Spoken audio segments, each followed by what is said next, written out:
There were like 10 guys with guns pointing at me. I'm number one on the Secret Service's most wanted list. My Secret Service's most wanted poster is now is among a bunch of other posters. He walks up, says, "Hey, Gary, you ready to go?" And I'm like, "Holy shit!" So I take off with like $400,000. All right, so once described as the world's most interesting man, Matt Cox. Happy to have you here, man. You doing all right? I don't think that's true. That's not true? I've introduced myself that way. That was the commercials you made for yourself. I made those commercials. Yeah, those were great. That's what I was going to say. I have done that. It's what is it? It's come on. What is it? It's the world's most. Is that what he says? The world's most interesting man? Yes. Is it? As interesting as your story is, as crazy as your story is, like it didn't start when you were a kid, dude. Like you had a pretty normal upbringing, right? Like mom, dad, normal. You guys were in Tampa area growing up. Like mom and dad had good jobs. Dad was an insurance guy. Like you didn't have some dramatic, tragic childhood that. No, my father was,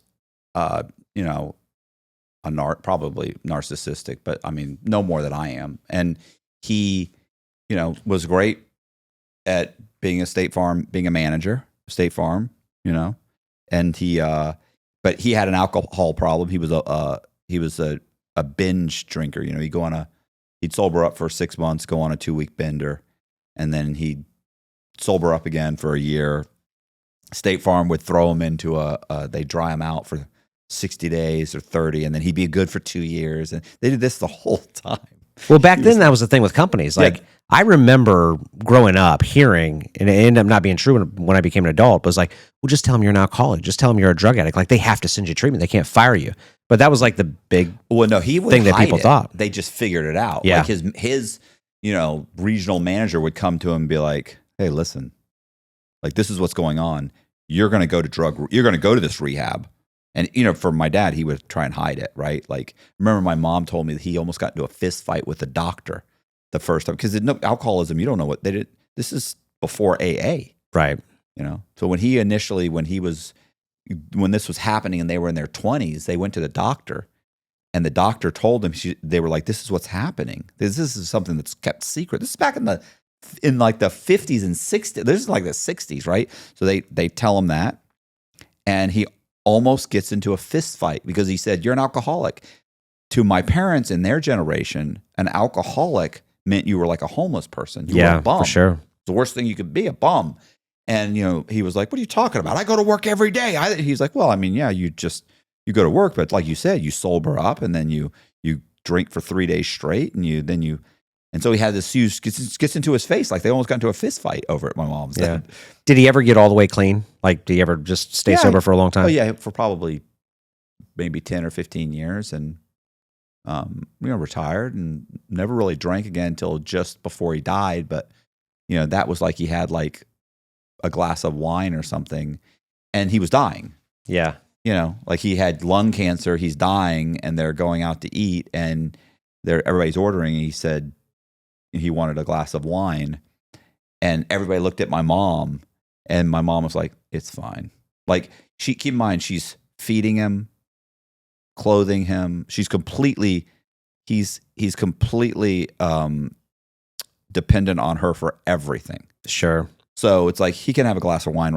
He can have a glass of wine right now because he can't get it at home. He can't drive a car. He can't leave the parking lot. He can't go anywhere. Like I would have to give it to him. So he had like a glass of wine. And honestly, I think he didn't even know it. Like this is the thing. He smoked his whole life. And my mom told me this. She came to prison because this was going on when I was in prison. She showed up and she said, "Your father stopped smoking." And I went, "Really?" And I said, "Well, of course he's got like." I was like, "What? Why?" And she said, "I think he just forgot that he smokes." Because he was. I'm sorry, I should have mentioned this. He had Alzheimer's, so he's suffering through Alzheimer's for about 5 or 6 years. And I go, "What do you mean?" She said, "Well, usually in the morning, he eats, and then he'll ask for a cigarette, and I get him a cigarette." And then he asked me throughout the day for the cigarettes, or "Where's my pack of cigarettes?" or "Where's my lighter? Where's this?" She said, "Well, after breakfast, a week ago," she said, "I was waiting and I put away breakfast and then I kind of forgot about it. And I thought, oh, he'll ask." lunch came around, and I fed him lunch. Never asked.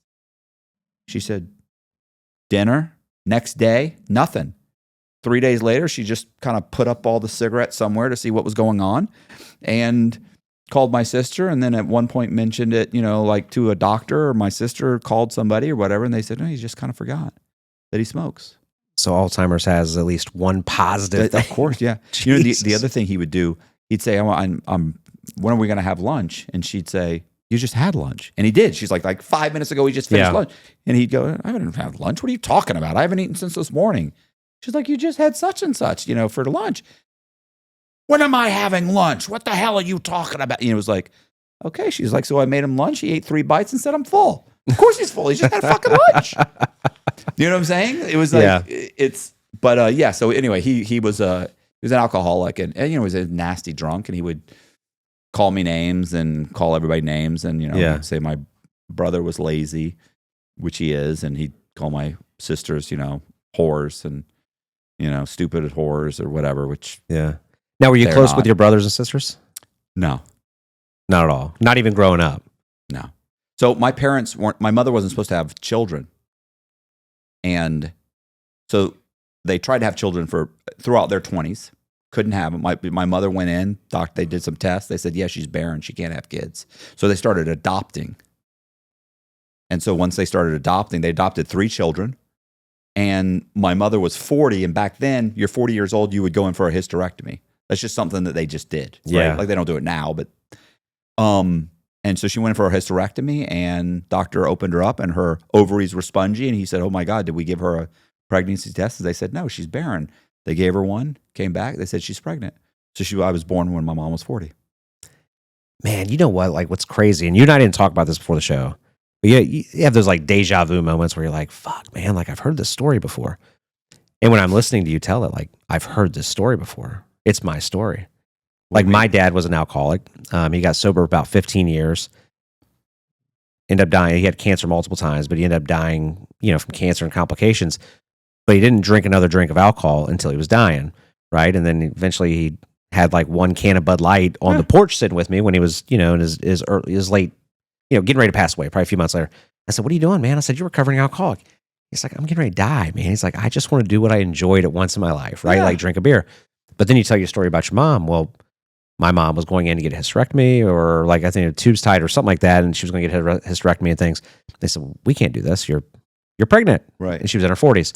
Just that's nuts, right? Crazy. Like we both have a like similar story growing up there, and I don't think my childhood was crazy or no, I didn't think it was traumatic. I had some bad shit happen to me, and I didn't like my dad, and I didn't learn anything. But it wasn't like I got locked in a bedroom and beat every day or something. Right. What's so funny is, you like when I went to prison, like I meet people that really had bad childhoods. Yeah. Like, I could tell you things that at the time I kind of thought was out there, but I never thought I had a horrible childhood. Mostly, I didn't think I had a horrible childhood because my dad had money. And that what I've always kind of said is people are like, oh, do you think anything from your childhood led to the crimes that you committed? I think that what it did was my dad having money and everybody around him making money off him, right? Like his agents, he's training them to be agents. He's managing them. He's paying everybody. He's buying you a car. He's got, he's doing all these things, right? Like, my mom, of course, she's a housewife, so she's dependent on him. What's funny about that is that what I think it kind of made me realize, because he was drunk, everybody knew to pick up the phone. Oh, he's sick. He's enabling him. And what I realized was that it kind of taught me that, if you make enough money, you can pretty much behave the way you want. I remember one time my father wrecked his BMW, called me up and said, got into an accident. They're coming to pick up my vehicle. Bring your car down here. I had a BMW, 17 years old. Like I'm driving a BMW. Bring your car down here. Wait here for the tow truck, whatever. Okay. Of course. I drive out there, swap keys with him, takes my car. Later on that day, he calls and somebody has to come pick him up because he wrecked my BMW. He wrecked 2 BMWs in the same fucking day. Oh, Jesus. When the cops showed up to say, and he's drunk. He immediately said, when they were like, "Oh, we want you to do a breathalyzer," he said, "Absolutely not. I'm going to get I want to talk to my attorney. He just went through this whole spiel. Now, granted, this is 30 years ago. And finally the officer was like, you know what, sir, don't worry about it. I can tell just speaking with you that you're perfectly fine and I'm not worried about it. He wrecked 2 BMWs, but he was loud and boisterous and confident and convinced them that either it was the attorney, he didn't want to have to deal with an attorney, or for whatever reason he talked his way out of it, by badgering or whatever the thing was.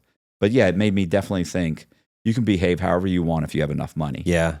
And nothing's really dissuaded me from that sense. Well, so was your dad a legitimate business guy, or was he? Yeah, no. He wasn't doing any cons or scams. He would never. He wouldn't even. Yeah, he would never even consider something like that. Normal high school, like you went through high school, didn't have any crazy issues. Me? Yeah, I have a learning disability. I went to a school for kids with learning disabilities. I have dyslexia.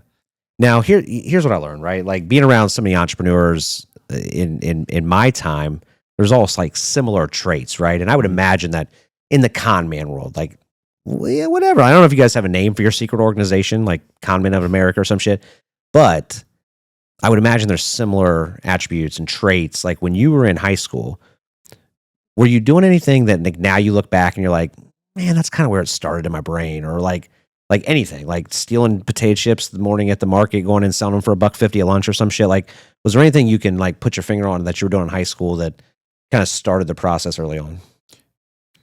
I mean, no. Like, I know what you're saying because I interview people all the time, obviously. Yeah.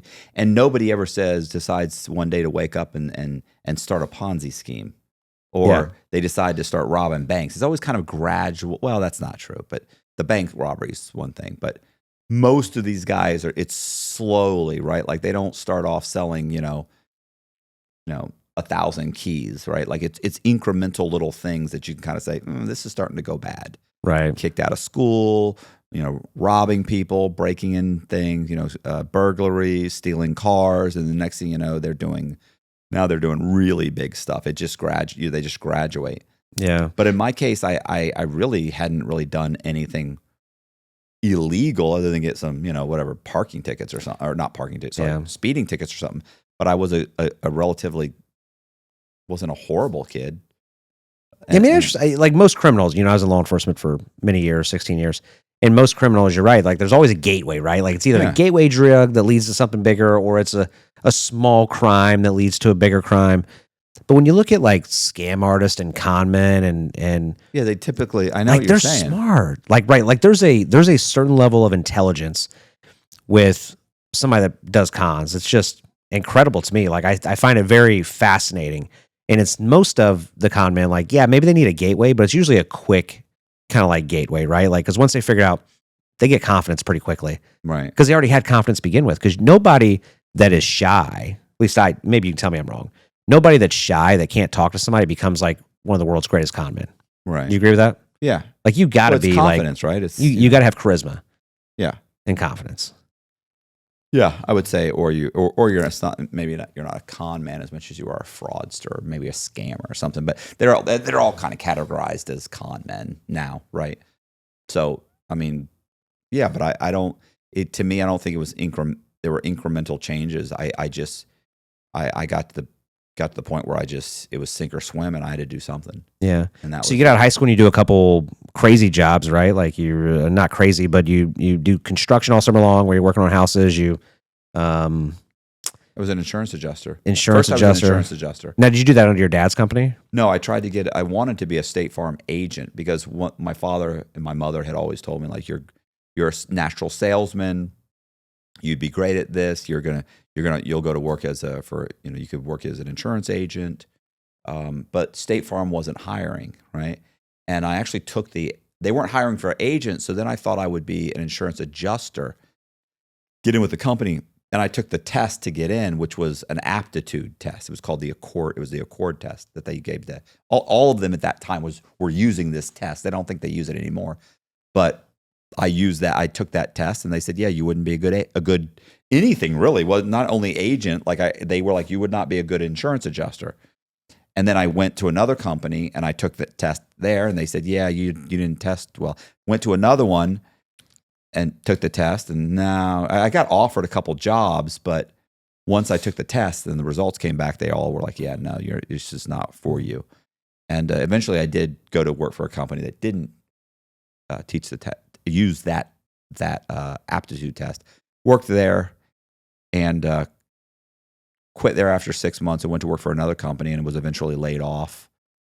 But I was not there, but the test was absolutely accurate. I was not a great insurance adjuster, I didn't really like it, and it just wasn't a great fit. Were you doing anything shady as an adjuster, No. or like you weren't getting kickbacks from dudes like, hey man, No. like, and you know what I'm talking about, right? Like Yeah, typical but insurance I'm not adjuster, even you're like, leaving the office. I need you to like rock this up to like 25K. I don't even leave the office. I'm doing like workman's comp. You're just processing the paperwork and making requests to issue a check to a doctor or pay this guy his workman's comp check or like nothing. I'm not doing anything. It's just, so what were you making at this time, like roughly? Oh, big money, bro. Like 26. Oh, you were killing maybe it. 26,000 a year, maybe 25 and a half, like you were killing money. it. You were killing it. I know. But at that time, like that should have been enough to pay bills and stuff though, right? Yeah. Decently. Barely. Yeah, at that time, barely. Like a single man's apartment, not living like any lavish lifestyle. It would have been like 80. This was like 90, 98, 90, 97, 98. Because by 99, I'd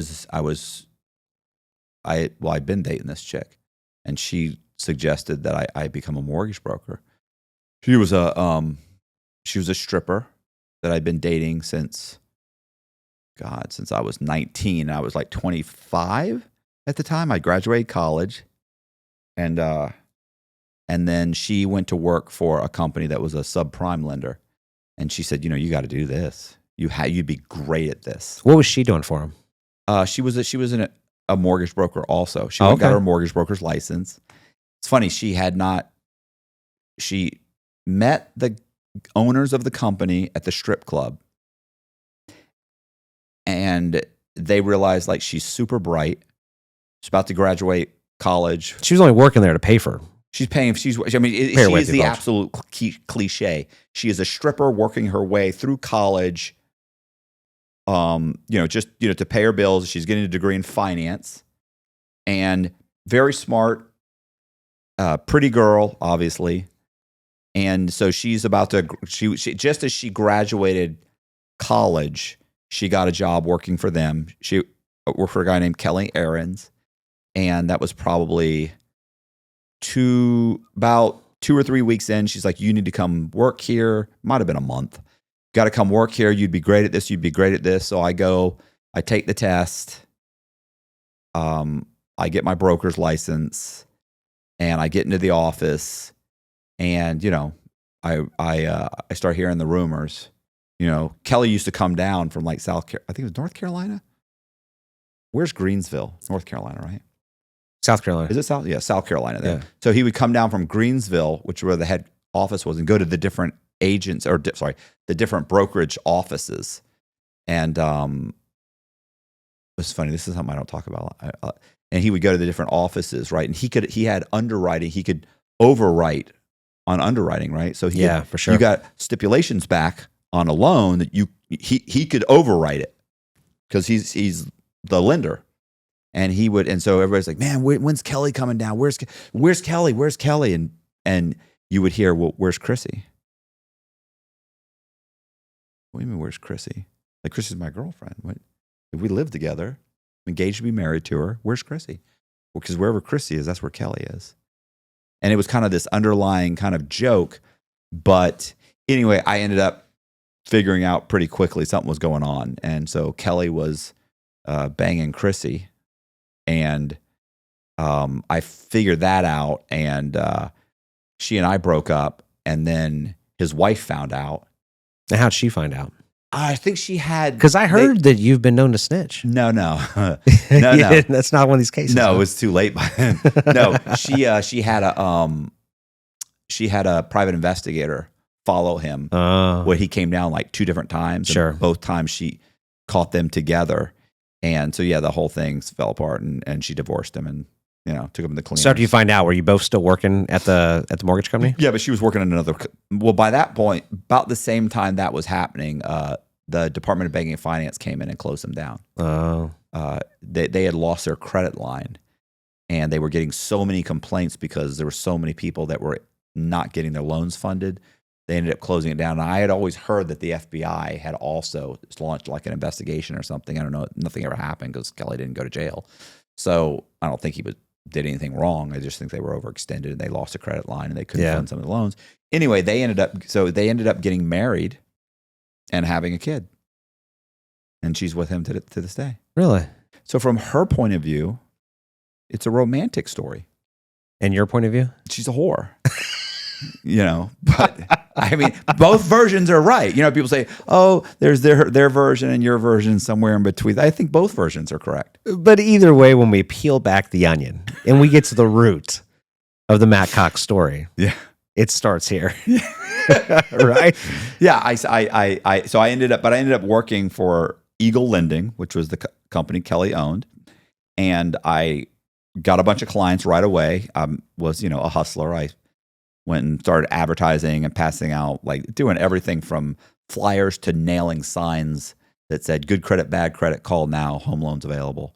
Putting those up with a pager. Now, listen, before cell phones, it's a pager. Before we move on, I still do have a lot of people that want to understand real estate that follow me, right? And at this time, I'm curious about the funding source because lots of people now understand hard money lending and subprime lending and things like that. Were you an actual mortgage broker? Like, were you guys writing the loans, or were you guys just intaking them and then sending them off to like a warehouse line of underwriters or something? You mean with this lender? With this, the first one you worked for. That was a lender, and you didn't have to work for a lender at least in Florida. To work for a lender, you don't have to be licensed. You could just be a loan officer, right? It's like working for a developer. I could work for a developer and sell all the houses the developer builds. But if you say, okay, well, I want to go and start hiring or go and represent mom and pop, well, you have to be a licensed real estate agent at that point. So it's the same thing with brokers. But Lynn, they made you get your broker's license for some reason. So we didn't need it, but I went and got it because that was one of the prerequisites. You have to get your license. And, you could start now, but you have to have your license within whatever it was, 60, 90 days. Sure. I forget. So I got it. But, and I started, and so what was happening was, no, Eagle Lending did not have their own money. Eagle Lending had a credit line with a company called Emergent. Yeah. And Emergent had given them a credit line. They were basically had their own underwriting guidelines underneath Emergent. And Emergent was funding all the loans, taking those loans, and then selling them on the secondary market to whoever, household bank. So, I mean, very similar to what we still have today, right? Like, Same you have all these system. hard money lenders. They're all set up a little different. They either have like a fund where their friends and family have put into a fund that they then lend out, or they have like a big warehouse line. Yeah, these were warehouses. This is way bigger than hard money. And I guess the reason I asked this, because kind of the next point was, when you first started there, did it seem like everything was on par? Like were they doing legit shit, or was there like shady stuff happening like right off the bat? Legit stuff, but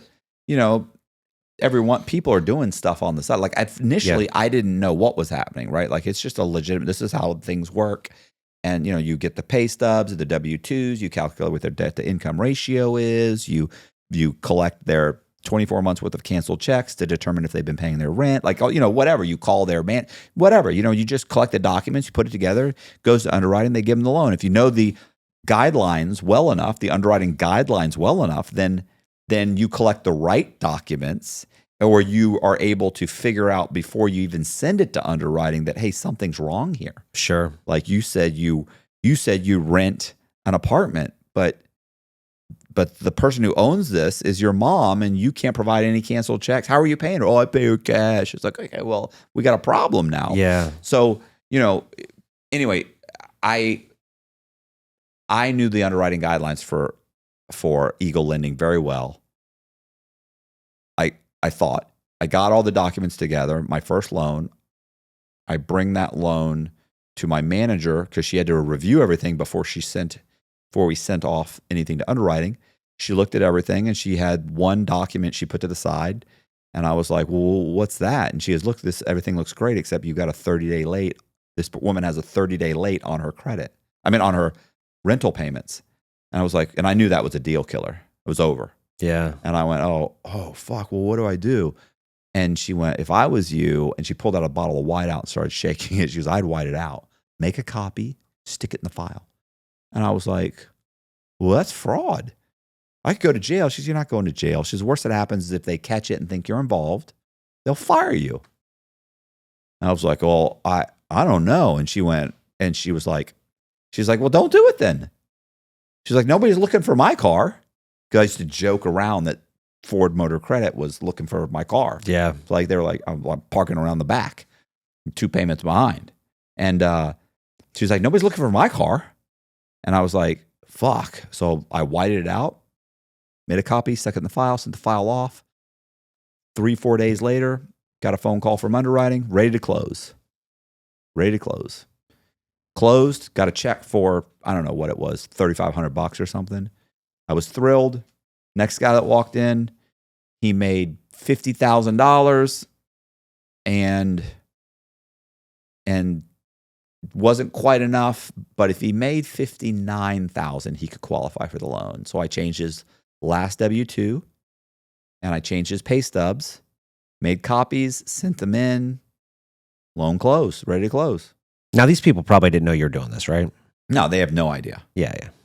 Initially, I mean, it's every once in a while somebody knows, but I figured there's no reason. I would rather they if they did get a phone call from underwriting, which I've never had anybody get a phone call, but I didn't know how it worked. So I figured if they did get a phone call from like the lender saying, "Hey, by the way, your W-2s aren't real. You want them to say, "What are you talking about? Oh my gosh, I never." As opposed to, "Oh man, the broker told me he was going to change them." Right. I'd rather you just deny it and have no idea. Because then I can say, if underwriting calls me and says, hey, listen, Matt, we got an issue. Your client, Todd, his W-2s and pay stubs are fake. What? Are you telling me that my borrower gave me fake pay stubs and W-2s?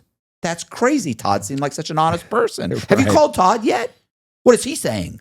You see what I'm saying? Like that's better than, hey, Matt, we just talked to Todd. He said you were going to change the W-2s and pay stubs. At least you had a chance to survive if they... Correct. I got some wiggle room. Now, how many loans did you get through that were actually legit where you didn't have to do anything on? Like before you started like going down this route, any? None. My first loan was fraud. My second loan was fraud. My third loan was fraud. My fourth loan was fraud. My fifth loan. Listen, I closed 4 loans the first month, 6 the next, 8, 10, 12. I don't think I ever closed more than, I don't think I got to 12, actually. I think that's when they cut off the credit line. And then eventually, probably within 6 months, the whole place got shut down. Now, did you think like, hey, I'm violating crimes here? Or were you like, no, it's like fine. A gray area. It's a gray area. finessing. It's not a big deal. Yeah. I'm not going to get caught. Gretchen said it was fine. They do it all the time. They do it all the time. They do it all the time. Still to this day, they do it all the time. And it's still fraud. Yeah. So I end up opening my own mortgage company. I hired about a dozen guys, ran up all my credit cards, immediately built out a place, the whole thing. Now, you didn't bring Amanda with you? There was no Amanda. Who? Chrissy. Chrissy's gone by now. She's banging this guy, Kelly. She's broken up the marriage. You didn't try to take her to the new brokerage? What? She had started your career. She's gone. She's already broken up this guy's marriage, and she's working on getting him to marry her. So she's completely out of the picture. She has a plan. It's over. We're not even like 5% through your story here. You realize your story is hard, but you realize it's hard to keep track of, right? So anyway, I opened my own business. I have a license. I pay an extra $300 in Florida at the time. You pay an extra $350,000. I mean, $350,000. You pay an extra $300, and they made you a mortgage brokerage business owner. You now have a brokerage license. You can hire brokers to work for you. So I hired 12 guys, maybe 10. It ended up at the max, it was maybe 12 or 13. So I hired 10 or 12 guys, and these guys come in and they're immediately committing fraud because I'm fostering an environment where it's lucrative to commit fraud. And if I had somebody come in and they had somebody walked in and I took an application and they had nothing wrong with them, perfect loan, I would pick it up and I would give it to somebody else. I wasn't interested in doing that loan because that loan doesn't pay any money. Right. But if you've had 6 jobs in the last 2 years and you barely have your down payment, I can charge you whatever, and you've been to 3 other brokers that have told you've been denied, I can charge you pretty much whatever I want because you already know you can't go anywhere else. So if I say, hey, you're buying a house for $150,000 and I want to charge $5,500, then, what are you going to do? Oh, that's a lot. Well, keep paying rent. Yeah, for sure. Well, that interest rate's a little high. You're paying 100% interest right now. What do you mean? You're renting. And 20 years from now, when you keep paying rent, do you get to sell the place and get your money back? No. It's 100% rent. Now, 20 years of a 30-year mortgage, you sell the place, you'll probably have a couple $100,000 in equity. But hey, I get it. It's the interest rate's high. I love it when they're like, yeah, my next door neighbor, you got an interest rate of 6.5. You're quoting me 8.5. Right. But you're okay with the payment, right? Well, yeah, the payment's fine. Okay, lie to your neighbor. Lie to him. Yeah. When he says 6.5, you said, damn, bro, you got fucked. I got 6% even. What? And they said 6.25, but I talked him down. I told him I ain't doing it, bro. I ain't doing it. You should do the same thing. You should call your broker right now. I mean, but no different than like the check into cash places, the buy here, pay now, car lots. When people have no options, they'll do whatever. Right. Now, all the people that you hired in, the 12, they're all guys? 12 guys? No, there was a couple females. There was a chick named Susan Barca. I mean, there were people come and go. Like I've had multiple different female brokers. Chick named Kelly Pruitt. Allison. Like, did they know what you were like? Did they know? They all knew they were all committing fraud. Did they know they were committing fraud, or they thought this is just the way the industry is? No, of course they knew they were committing fraud. Some They're people making don't. W-2s and pay stuff. They're coming in the office and saying, Matt, my customer made $75,000 last year. If he makes over $88,000, he can get the loan. I'd say, give me his W-2. Let's cut that fucker up and make him make $92,000. Give me his pay stubs. I'll go ahead and redo those so that they match, of course, or exceed it slightly because that's what makes sense. And that's it. And keep in mind, too, that when processors or underwriters or quality control, whoever calls his employer, it's not like they say, we want to go over his last pay stub because 95% of the time, the lender or his employer is going to go, I'm sorry, I can't do that. What I can do is I can verify he works here. Right. And he's been here for 5 years. That's it. Well, we really like to know exactly what he makes. I'm sorry. I'm not doing that. That's it. So I can say makes whatever. They'll say, what does he do? How long has he been there? We're good. But I mean, that got to be a pain though, because a lot of these guys we'd say, oh, he's there 5 years, and they'd call up and they'd only been there a year. They'd had maybe 3 jobs in the last 2 years. You have to be on the same job or in the same job field for at least 2 years. And so some of these guys, they hop around, they change job field. So I started like buying, you can buy like shelf companies. At that time, you could pay, like, let's say you had a company you opened 7 years ago. 2 years later, you stop paying your annual corporate fees, and company goes inactive. Well, after like another 3 years, that company is available to be purchased. So if I paid for the back 3 to 5 years worth of corporate fees, I can now register that company and change its name. And if you go on sunbiz.com, so .gov. If you go on sunbiz.gov, which is the State Department's website, the Secretary of State's website, who issues the corporations in Florida, it now says this company was started 7 years ago. Sure. You can name it whatever you want. You can rename it. And when you rename it, it doesn't say, oh, this was renamed. Or if it does, it's buried in the paperwork. It's not what shows up immediately. So they look up the tax ID number. It goes to this company called Tax Express Services. Company's been open for 7 years. Maybe I got a website for the place, whatever. And so I say to the guy, oh yeah, he's been on how many jobs? What is it? Fuck. They say he worked for Express Tax Services for the past 2 years. So you get 6 or 7 businesses like that set up in the background. You got a bunch of cell phones, right? Or sometimes you have to have a landline, right? Like some companies would check for a landline. So I'd actually have a landline put into an apartment building that I owned. So you just have it put in there. And then you just forward the phone call to one of the cell phones. But if they checked online they'd actually showed up as a hard line somewhere that was listed in the business directory to a company that's been around for 7 years. So underwriting has no idea that this is not a legitimate company. It even has location. It's got a hard line. Here's where it is. And so they could check and we'd verify, yeah, he's been here 5 years. Great guy. Not here right now at lunch, but I'll have him call you back. Oh, you don't need to talk to him. You need to talk to HR. Yeah, let me transfer you. Put him on hold. Have Kelly pick up the phone. Hey, this is HR. What can I do for you? Sure, Todd. Oh, God. We all love Todd here. What's this about? Oh, he's getting the house. Oh, good for him. Yeah. Good for him. But you understand the preface of my question. We went from 2.5 minutes ago to whiting out a 30-day late payment to now we're talking about cell phone banks, fake companies, fake HR. I guess the real question is like, how did it spiral so quick for you? I was elaborate. I was incentivized, right? Like it was working. Like I've always doubled down on what works. Why wouldn't you? Why wouldn't you do that? Like, so what was the first addiction? Was it money, having more of it, or was it the you were able to do it? Like, you know what I'm saying? I mean, I think initially it's like I just need to pay my bills. Yeah. And then you start I did a few of them and you start putting a little bit of money in the bank, right? And then it's like, I could do this if I could get $100,000 in the bank. I can stop doing. I'm back off. I'm not going to do it anymore.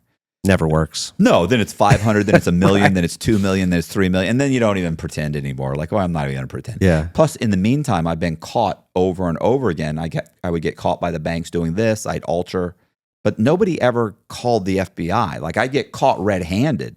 You get caught. I got caught one time giving there was a company called Pinnacle Bancorp out of Chicago, and they caught $1 million worth of loans that they had not sold yet. And they had another $1 million that they'd already transferred to Household Bank. So they called one of my brokers who had given them $1 million worth of bad loans. They figured it out. And they called me up and I was like, yeah, the owner called me and said, Matt, listen, here's what's going on. I was like, okay. I was like, listen, bro, if at the end of the conversation you think I'm cutting you a check for $1 million, I'm like, I don't have it. Like, I'm not going to do that. Like, I can't. He's like, no, of course not. Look, we're going to sell these to Household Bank. I'm just saying if they execute the clawback clause and we have to buy these loans back, that you'll help me get rid of the properties or at least refinance them. Of course I will. He didn't say I'm going to call the FBI. This is a bank. He didn't say you're this and you that. No, he said, look, nor did he do the ethical thing, right? And call Household Bank and say, we've already sold you $1 million worth of bad paper from this one broker. That's what he's supposed to do. We need to arrange right now for us to buy those back because that was our fault. We missed that. We got duped. We want to make sure that we want to do the right thing. He didn't do that. He said, I'm selling another $1 million to these fuckers. Were these loans that you'd written for other people or were these on your properties? No, these are all loans for customers. Yeah. And how'd they figure out, like, what was the first thing where they figured out, like, they're writing some shitty loans over here? On that one? Well, was that like the first big one where you got caught because you got, and I think your story. I've got caught a bunch of times. Yeah, but your story, like breaking it down, like you get caught doing your own shit, right? Like refinances and things like that. But as a broker, how did you get caught up, or did you, with writing bad loans where you're altering W-2s and job records and things like that? How did you ever get caught where like a bank said, man, you made this shit up, like it's not legit? Yeah. But I mean, like that one, they knew was a broker who did it, right? This broker did it. And of course, I'm like, you mean a rogue broker? Because I didn't know anything about it. And they're like, yeah. But I mean, if I had somebody call up and your company would never do that. Of course not. Right. Of course not.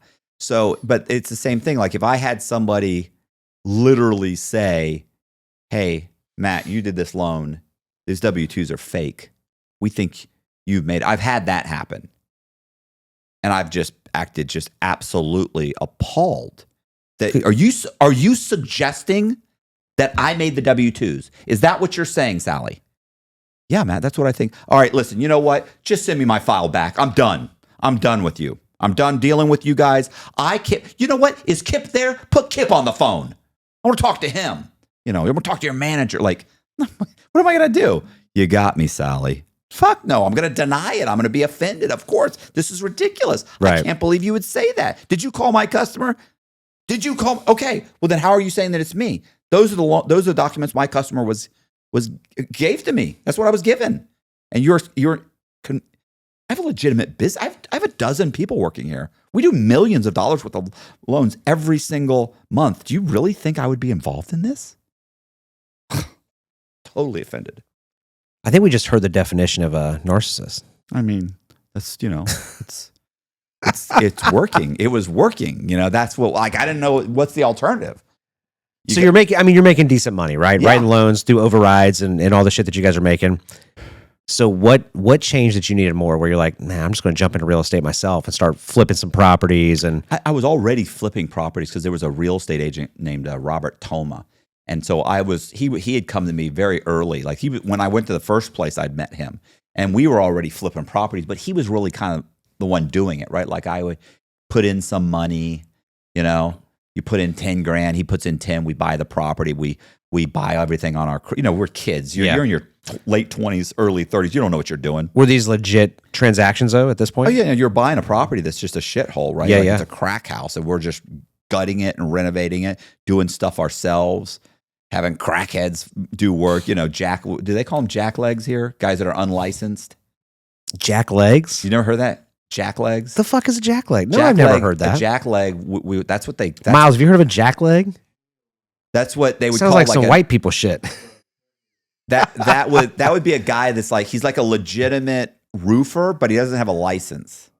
Or he's a plumber, but he didn't pull permits. Oh, you know what we call them? What? Unlicensed. Unlicensed? No. Yeah. So... No, it's not. Your name sounds better. Mine's better. So yeah, we would have those guys do a bunch of renovations and fix up the property. Then we'd sell it. But of course, we can get whoever shows up and shows interest in it. We can get them a loan. Sure. So I'm going to get you the loan. So that was like your leg up. Of course, like there was never a time like you would talk to other flippers, right? Mm-hmm. Or rehabbers. Yeah, is what we always said rehabbers. But then rehabbers is also like rehab. But we, other flippers, and they would always be like, yeah, man, I renovated this property and bro, it's been on the market for like 6 months. I don't know what to do. I'm thinking about refinancing. We would always be like, what do you mean it's been on the market? Like, yeah man, I had 2 loans fall through or two borrowers fall through, not borrowers, they call them buyers.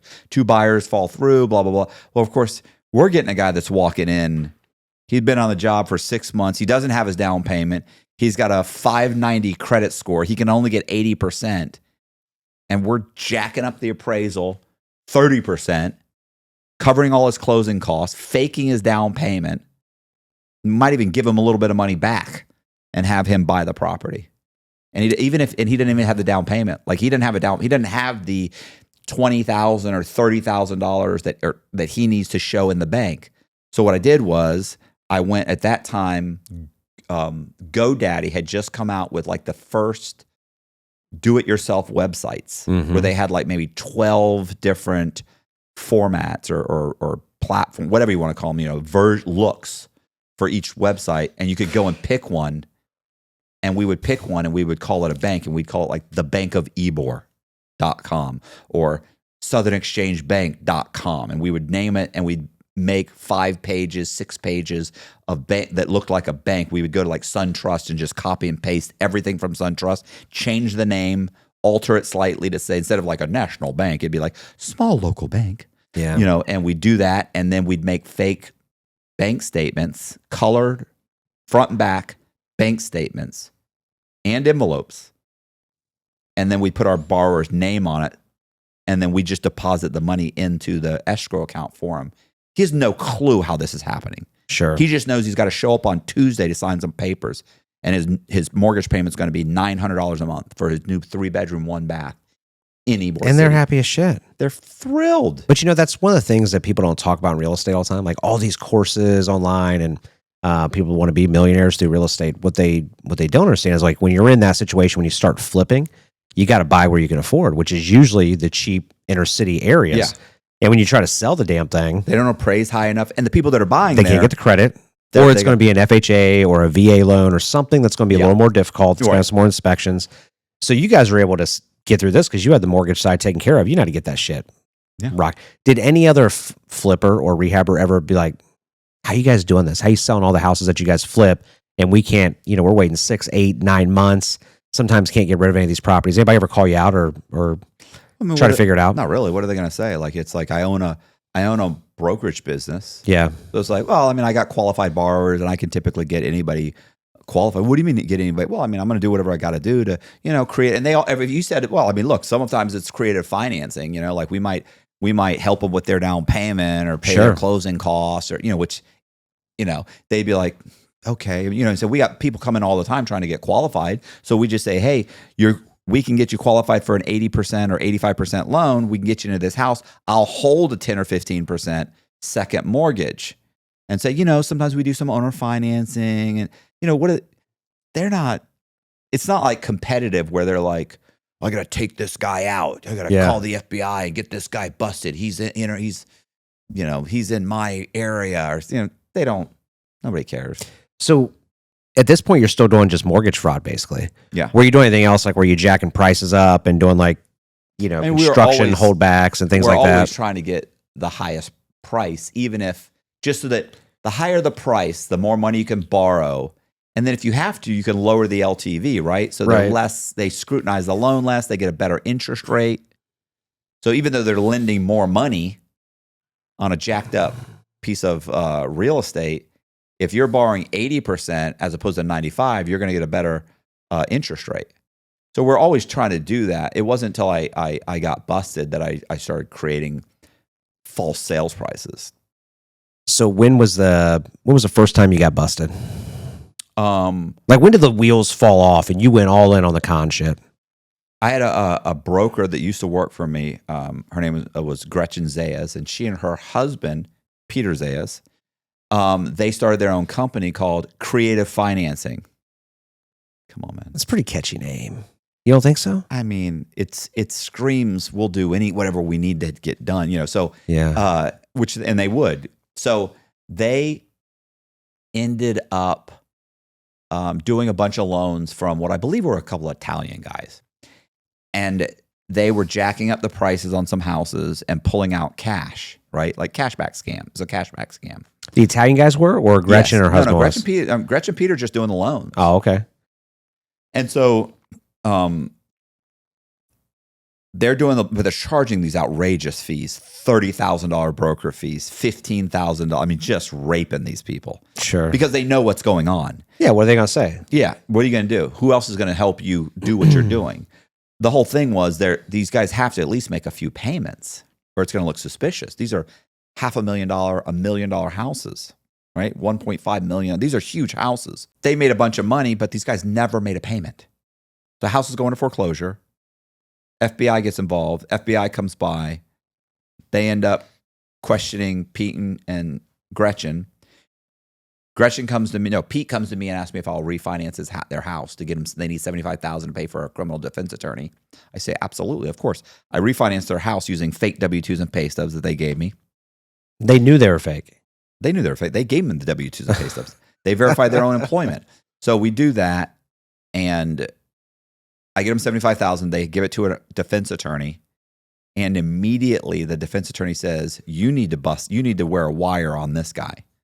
Sure. Not only did this guy just help pay me my $75,000, so he's helping to get you an attorney, he's also going to help you not get any time. So they end up wearing a wire on me and questioning me about, they don't question me. They just basically say, hey, by the way, when the FBI came in and raided our office, they got a hold of some of your loans. Because I'd done some loans for my ex-wife, my wife at the time.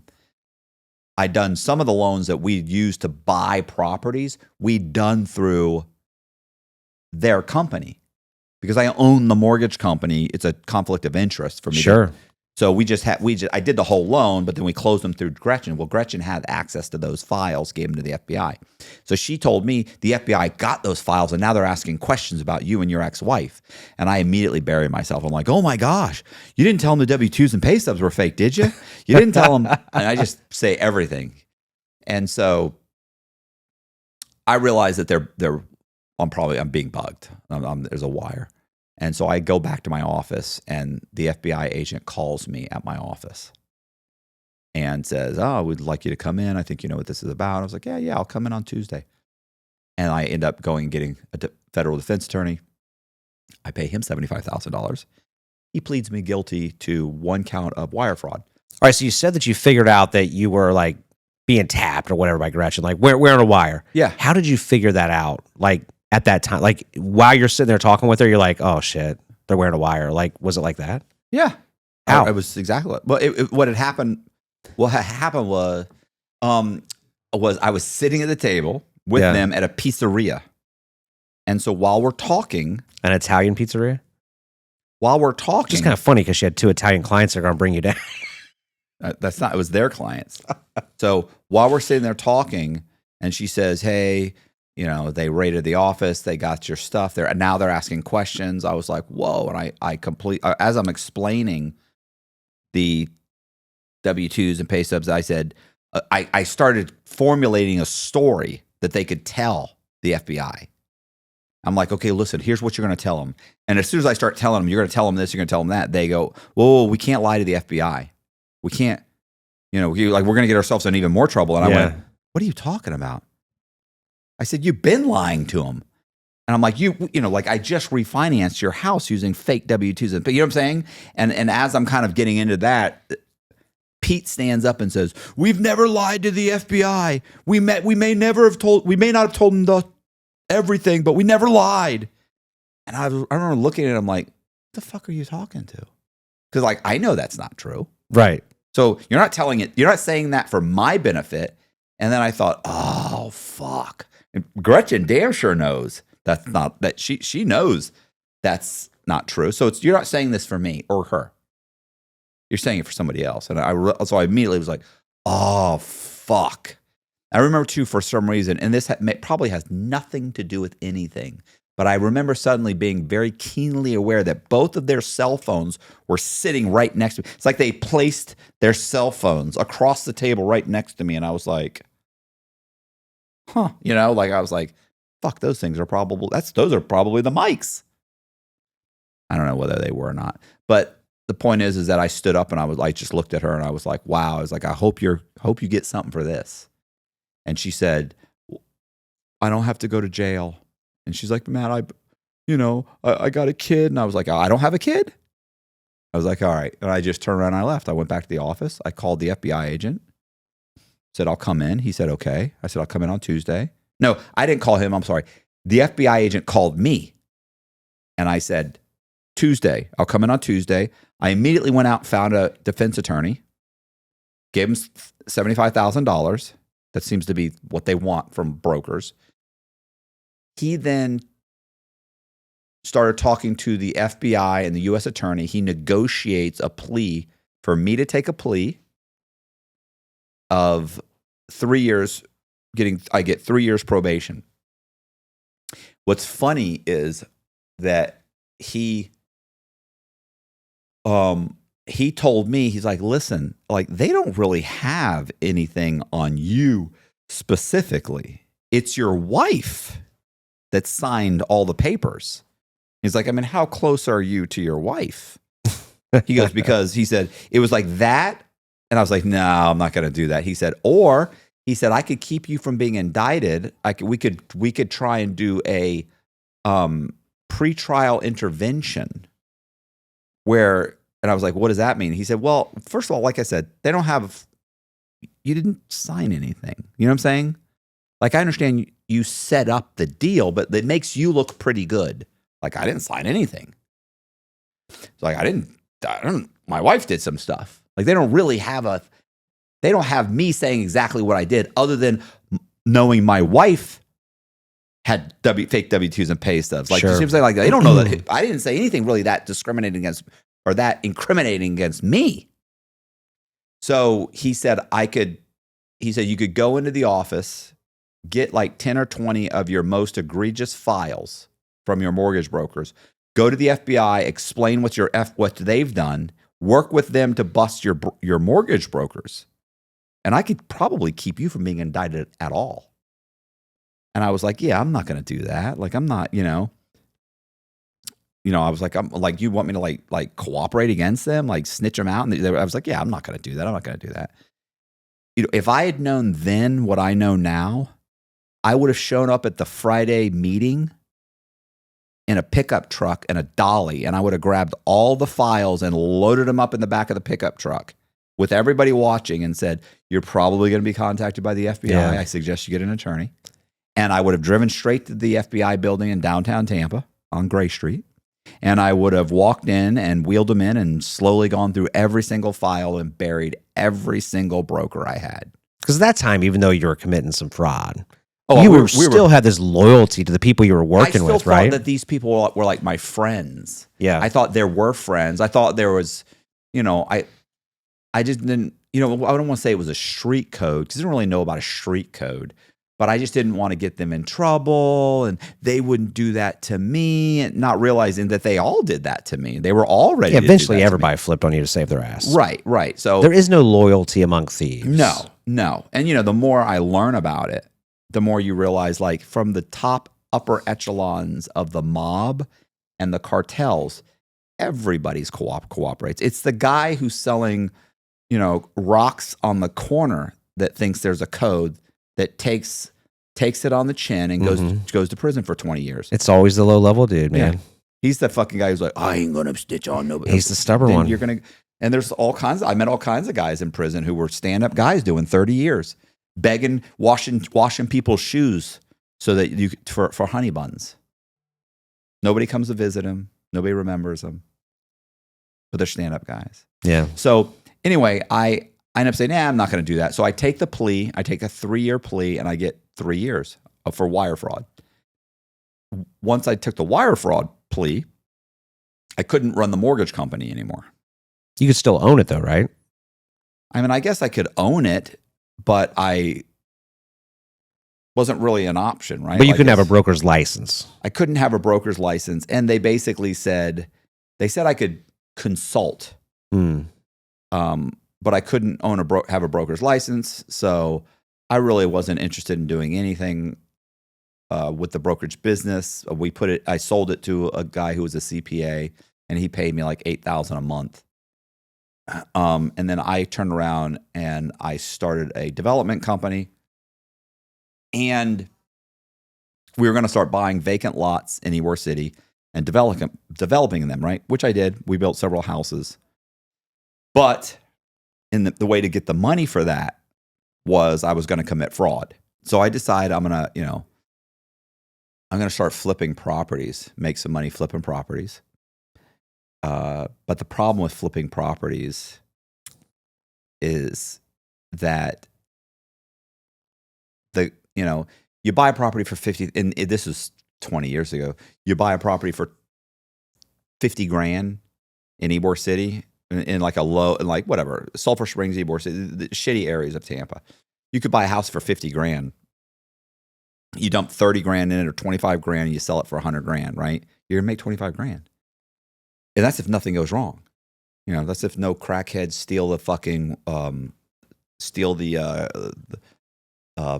AC units or fall off a window or knock the kids in the neighborhood, don't throw rocks to the window, whatever, all the things that happen. So, and it was like, okay. And the other problem with it is that, so I figure, okay, that's one problem. The house is barely appraised and you don't make a lot of money. So the other problem was the kind of people that buy those houses have bad credit and they don't have their down payments. Right. And they don't have a good job history. So it's like, okay, so I figured first thing I did was I figured I got to get these houses to appraise higher. So I was dating, by this point I was in the middle of a divorce, and I was dating this chick named Connie, and I asked her, how could I, if I buy a house for $50,000, I want it to show up for a sales price of, let's say, fucking $150,000, $200,000. How do I get that done? Because you just pay the extra doc stamps on the loan, the extra 0.007, right? So if you buy a house for $100,000, it's $700. If it's $50,000, it's $350, right? So she said, you're buying it for $50, you want it to show up for a sales price of $200, you just paid the extra $1,050, and it'll show up for $200,000 as a $200,000 sale. So that's what I start doing. I start getting the square footage, and I start figuring, okay, $110, $120 a square foot, like I said, 20 years ago. And how do I get these things to start appraising higher so it looks right? So I figured that's what I'm going to do. I'm going to start buying houses and get them. I'll buy it for whatever, 50 or 60, and have the sale show up for 210, what, 195, whatever. The other problem, so you think, oh, great, you can get them to appraise higher. Yeah, but nobody's buying those houses for that price. So I thought, okay, and even if they would buy them, they're not going to get qualified. So I figured, here's what I'm going to do.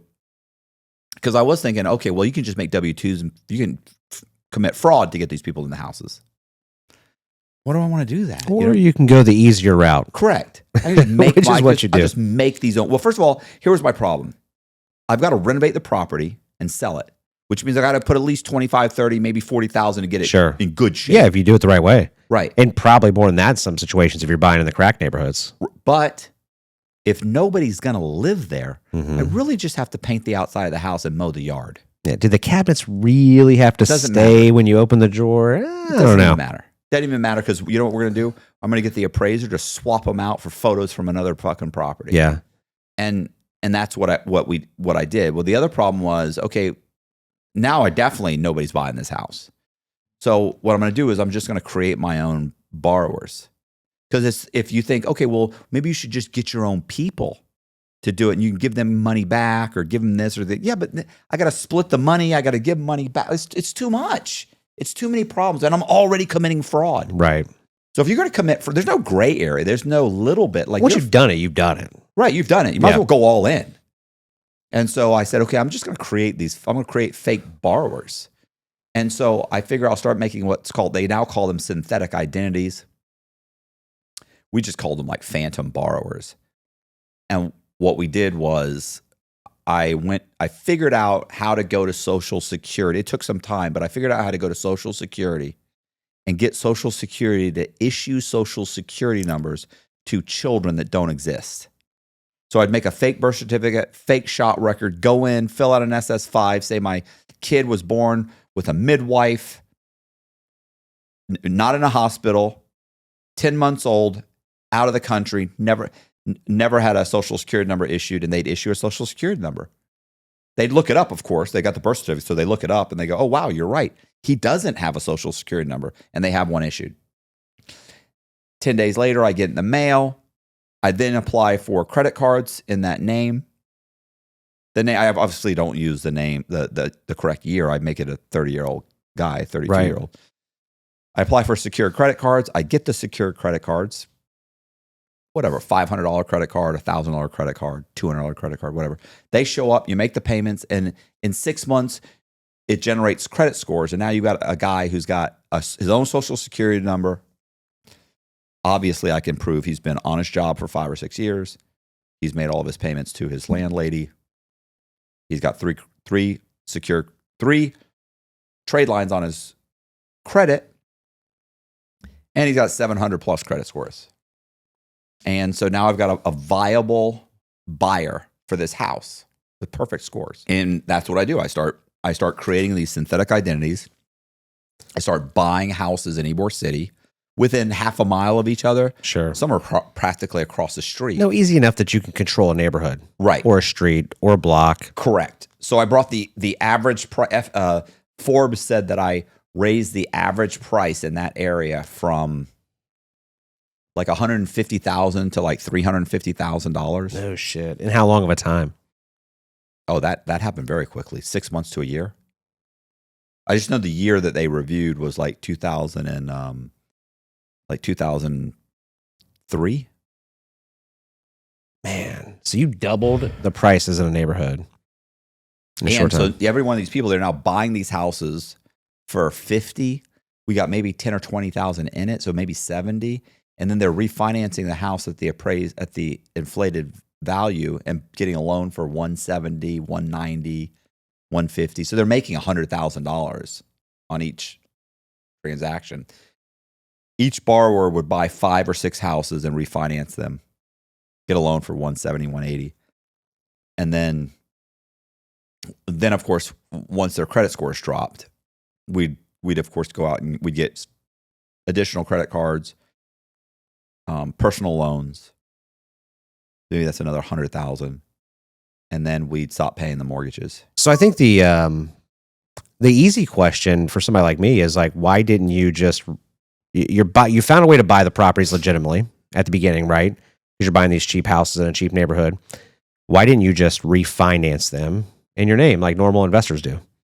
Because of seasoning, right? So at that time, were all the banks wanting 6 to 12 months of like rent seasoning and things like that? Yeah. Or ownership seasoning? Right. Okay. So and I'm sure I could have gone and bought them, and I could have bought them in my own name and recorded the value higher myself and then refinanced them. The problem was I was on probation, yeah. and they're looking at your finances, and they're telling me not to get any additional. You know, I'm I'm for fraud. So besides wanting to max out the dollars that you can pull, because even if it was seasoned, even if you did a higher amount, you went to a bank and they said, yes, we'll give you the loan on it right now for what you paid on the HUD, or the Alta, whatever you want to call it. Still in $100,000, they're only giving you $85,000 on your purchase price, right? Right. So even if you jack it up $100,000, you're only going to make 80 grand. You were looking to go for the bigger one. So what was each? And I don't want to pay. Like, I don't want to have to do the renovations and rent them out. You don't actually want to do it. I don't want to do it. I want to get the money, have these things go into foreclosure, and have the bank not know what happened. I don't want the bank to even know they were defrauded. Sure. What was a synthetic identity? How much was each one worth to you? About 700,000.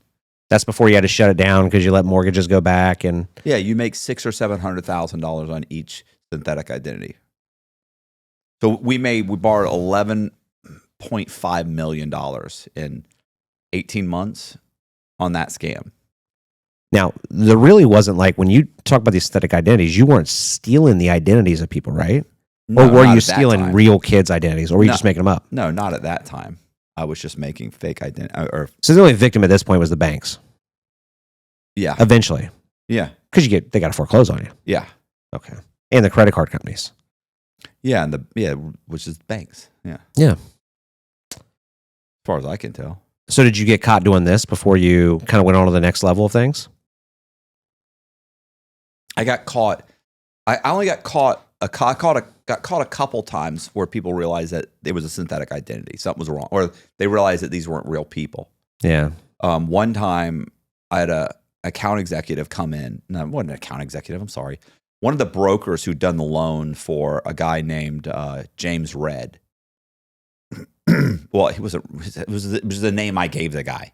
So she called me up and she said, "Look, Mary." No, that's not true. But let me think about how this happened. The account executive had gone to her and said, "Listen,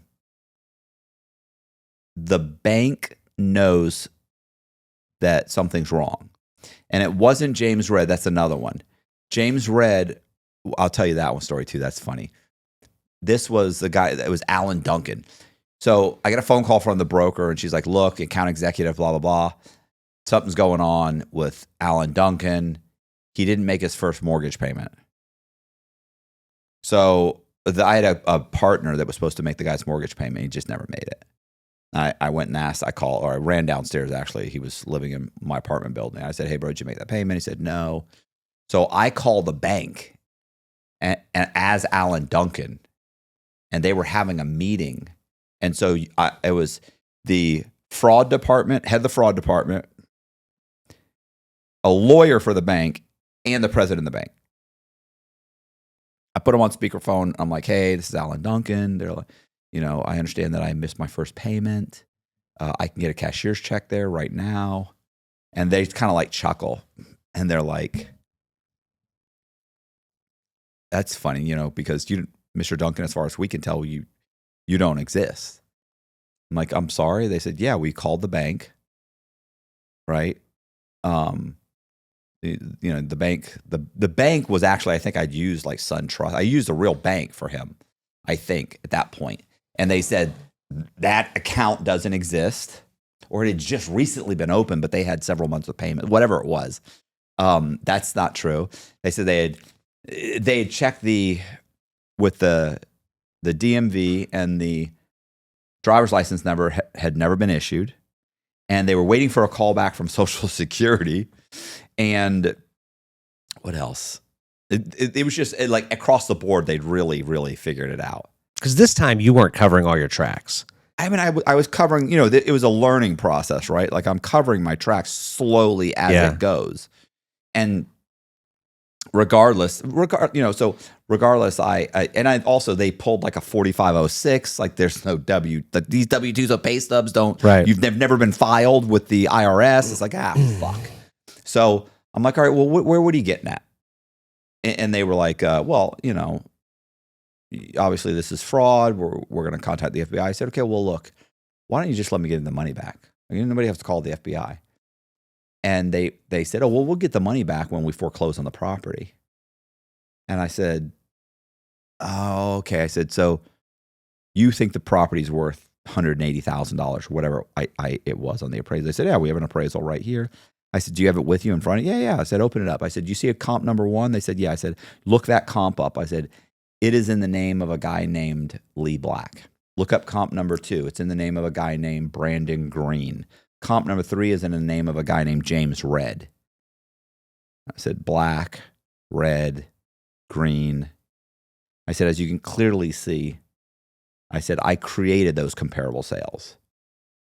And they were like, what? I said, yeah. I said, and they were arguing, blah, blah, blah.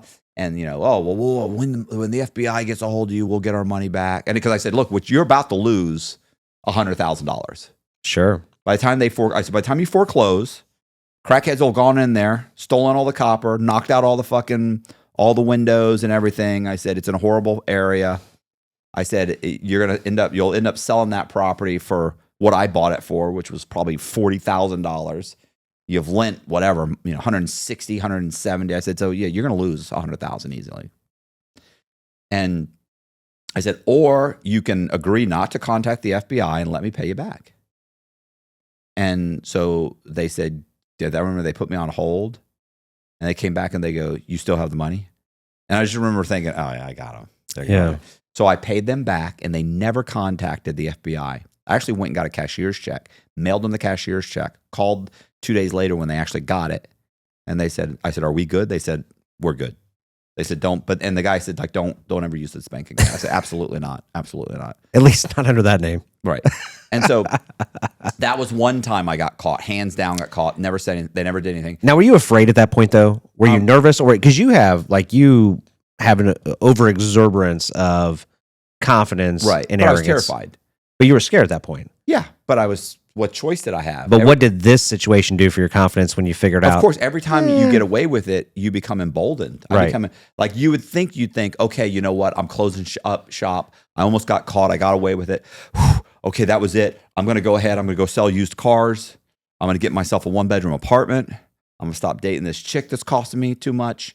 I'm no more traveling. No, that's not what happens at all. I thought, I'm that good. Right. Almost got caught in that was easy. That was a 10-minute phone call. And you learn from every situation, right? Right. So, like this one, they were able to pull the driver's license. Well, the big thing and figure out it wasn't real. Correct.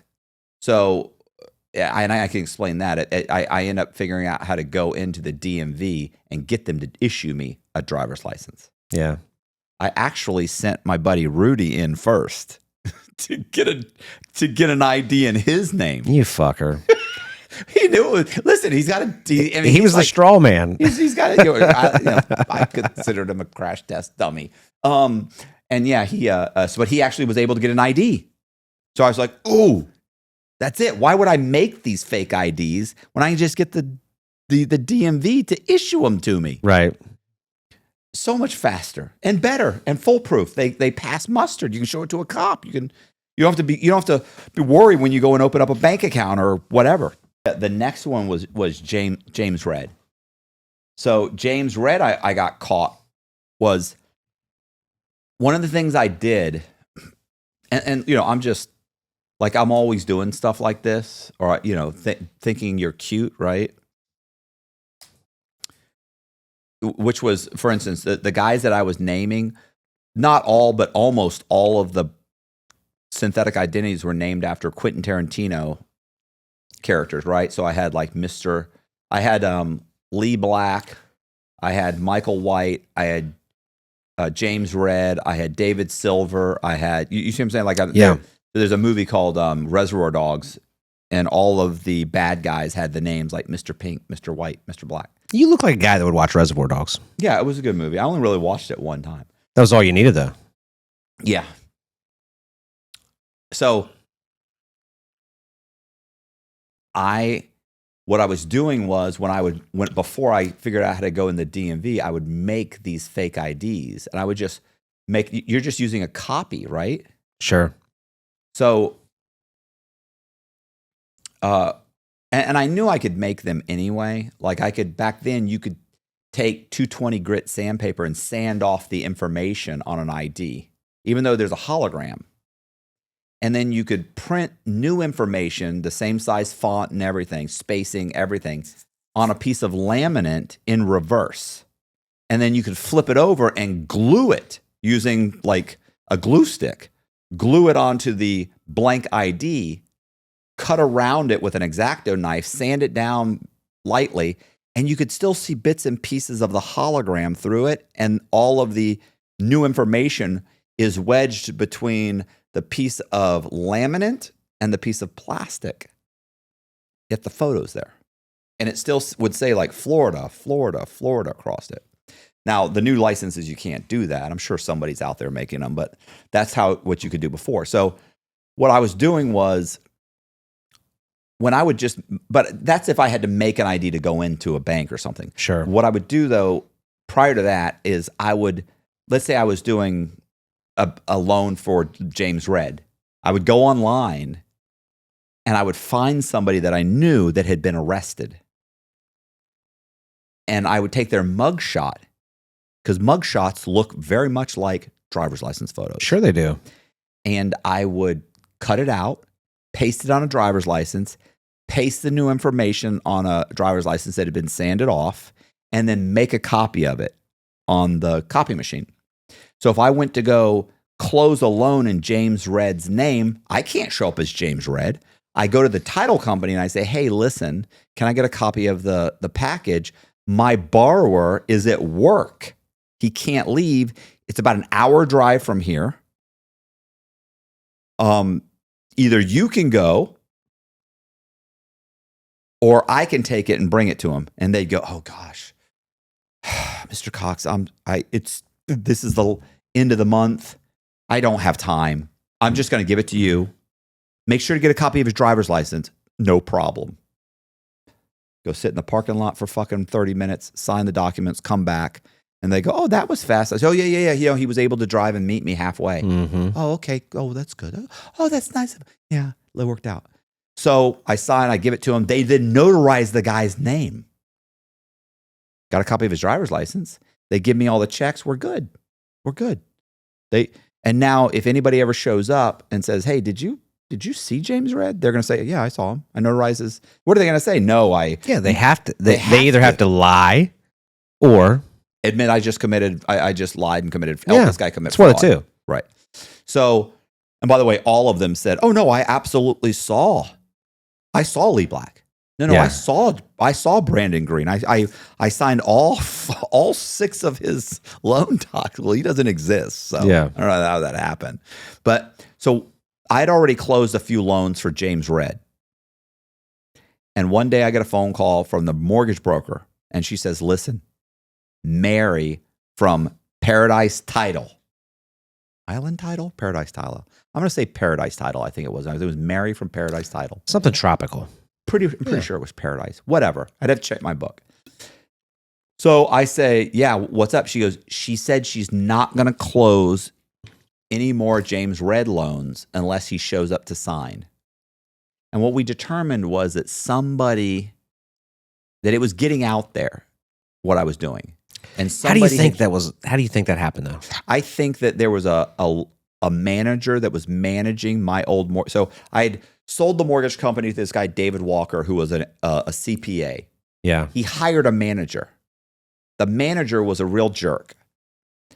And he was friends with Mary. We think that he kind of knew what was going on. And we think he ended up telling Mary what was going on. This was right after, by the way, he quit to go open his own place. Gotcha. Listen, this guy was such a douchebag. We paid him a salary of he was going to get 50% of anything he closed. He had to manage the place, and he was getting $50,000. He was getting $1,000 a week. And within the first 2 weeks, because we really wanted this guy, so you got to think he's already going to make a couple $100,000 a year easily. Just for sure. Being a manager, he also gets to cherry pick all the loans that come in. So, God, I wish it was Brian something. Anyway, I remember he came in, and we were spending a ton of money on advertisement at this time, where Dave was. And Dave got Super Bowl tickets. And there were 2 Super Bowl tickets we got from American Express. And he gave them to this guy. We gave you Super Bowl tickets. He brought his daughter. He was in a divorce. He brought his daughter to Super Bowl. And I'm talking about a month or 2 later, he quit. We were doing and then wants to fuck you over. Everything we could to ingratiate ourselves to this guy. And then as soon as he quits, he called Mary. Of course, we were committing fraud, but so was he. So the point is that Mary calls up Kelly and says, listen, I'm not doing this, or I'm not doing any more loans for this guy. Okay, no problem. So Kelly tells me, and I'm like, shit. And she says, well, what are you going to do? And I said, because we had another closing coming up in just a couple days. And it was ready to close. She says, what are you going to do? And I'm supposed to get a check for I'm supposed to get $80,000 or $100,000 out of this thing. So she's like, what are you going to do? I said, well, I guess he'll have to show up. She says, how's he going to show up? He's a mugshot on the Hillsborough County website. Mm-hmm. And I went, I don't know, I'm going to figure it out. So I call Eric Tamargo, which was the guy's picture I was using for James Red. Eric was a guy had, I don't know if he still does, had a meth problem. He'd gone to jail I think he'd gone to federal prison for dealing drugs. I don't know if it was meth, but it was whatever. So that was one thing. The other thing he did, poor Eric. The other thing was that he had gotten arrested a year earlier for domestic violence. And that's how I had his photograph. So I called him up and asked him to come in the office. He comes in the office, and I said, hey, Eric, what's going on? He goes, what's going on, man? And he was working for me, cleaning lots and painting houses, that sort of thing. So those houses you've been painting and cleaning up trimming the trees and yeah. I said, we've been refinancing them, and yeah, you're selling them, yeah. I said, okay, let me tell you what we've been doing. I explained what we've been doing. We've been just lay it out. Just lay it out. I have to. Yeah. I just lay it out, and he's like, holy shit. He goes, that is genius, bro. I'm like, yeah. I said, stroke the ego. Of course. You feel good. I said, of course, bro. I said, of course. And I said, here's the problem, that we've closed a couple loans for this guy, James Red. And this chick has seen his photograph, the title company person. She's now saying she will not close another loan unless he shows up. And he goes, wow, man, that's a big deal. He's like, who are you going to get to show up? And I was thinking you would show up. He goes, oh, man. He goes, that's, I don't know. That's a big deal. That's a big deal. And he said, I could get in a lot of trouble for that. I said, yeah, bro, you walk in, you sign, not a big deal. And he's not worried about getting in trouble for the meth. No, I don't think he's doing meth anymore. Oh. I think he was an addict maybe a little bit. That time he was clean. I know that's why anyway, I only say that because I know he failed a piss test or something and went to jail for it. Gotcha. So, anyway, point is that we're having this and we're having the conversation. He's like, man, no, I don't know. That's a big deal. That's a big deal. And he says, well, wait a minute. You've already closed loans with her. I said, yeah. He said, you said she's already got a picture of the guy. She's going to know it's not me. Like, well, that's the thing, Eric. I've been using your photograph. He jumps up. You motherfucker. I ought to fucking, and you know, I jump up and I'm like, whoa, calm down. And I mean, to be in all fairness, you know, Eric would beat the fucking snot out of me. This guy's like 5'10". He boxes. He's a big guy. He just beat me like a small child. And so I'm genuinely scared. And I went, whoa, Eric, I'm sorry. I said, listen, bro, I'm sorry, bro. I did that, but I didn't have a choice. That's the only reason I even used your photo was because I knew if it came down to this, you were the only person I knew that would have the balls to pull it off. And he goes, yeah. Well, I'm not going to do it for free. I'm not doing it for free. I said, well, how much, bro? How much? He's good. You know, I get in a lot of trouble. I said, I know you're making a lot of money. I said, well, a lot of that money's going right back into the property, Eric. We're not making that much money. He goes, yeah. I said, well, how much? And I remember thinking if he asked for more than like 15 grand, I would just change title companies and go somewhere else. Sure. And he went, I want $500. And I went, $500? I said, Jesus, $500? It's 3 minutes. It's going to take you 3 minutes. He goes, I get a lot of trouble. I was like, all right, you know I'm on probation. No, I know. All right. Yeah, that's cool. All right, yeah, you know what? Okay, fine. But you got to sign first. I'm not just giving you $500. No, bro, I know you're good for it. Okay. So. Did you feel bad? Yeah, I think I could have got him for probably $300 or $400. But you know, I'm a generous guy. No, you're not, motherfucker. You could have gave him an extra 150. So, or a pipe or something. I mean, like you could have done something. $500, and he thought he was raping you. He thought he was the number. He was probably so fucking nervous when he asked you for $500. I mean, he's like, man, this is a big number. It's so big. I'm gonna shoot my shot. I'm gonna make it. Worst thing you can do is say no. So, I have to go. He gives me his ID, and I sand it down, and I make a James Red ID. And so he goes the next day. I have him sign my signature was it was like an R and then a straight line and then like, you know, two D's, like two. Yeah, it's just anybody could fake this signature. Sure. So we go to Paradise Title. We sit down, and we're waiting. And Mary comes walking out. She looks at me. She goes, "Mr. Cox, what are you doing here?" She goes, "I told Kelly I'm not closing the loans, any more of these loans, unless James Red shows up." And Eric on cue stands up and he goes, "I'm James Red." And she goes, "Hold on a second." She walks in the back. She gets one of the files. She comes back and opens it up and holds up the piece of paper with the copy of his driver's license and looks at it. And sure enough, it's James Red. And she goes, "My God, Mr. Red, I'm so sorry. Come on in. I'll get the paperwork together. Yeah, come in the conference room and sit down. And do you want some water?" And he sits down. We sit down, and he signs the docs. And then she pulls out the checks and starts sliding them. "Oh, who do I send?" "Oh, no, I said I got that. I'll give that to," because they were made out to different people and the construction company and a lender. Like, sure. I have them made up to these dummy companies. I don't have like one big check says Matt Cox's fraud fee. You know, they're going to various companies and people. And so I could take the checks, and he can see them too. You know, 30,000, 40,000, 12,000, 7,000. You know, 22,000. Like, what are those? And we walk outside. We sit down. He's like, "Man, you made a lot of money." I said, "A lot of that money goes back into the properties, Eric. A lot of money that goes back in the properties." And then I count out the $500. He's like, "Oh, yeah." I said, "Well, I appreciate it, man." I drop him off. I think I might have bought him a hamburger. So probably about a week later, Kelly calls me, the broker, and says, "Hey, we got another closing." I said, "Okay." She goes, "You going to get this guy to do it?" I said, "Yeah, I'm going to call him right now." I call him up. I said, "Hey, man, Eric, listen."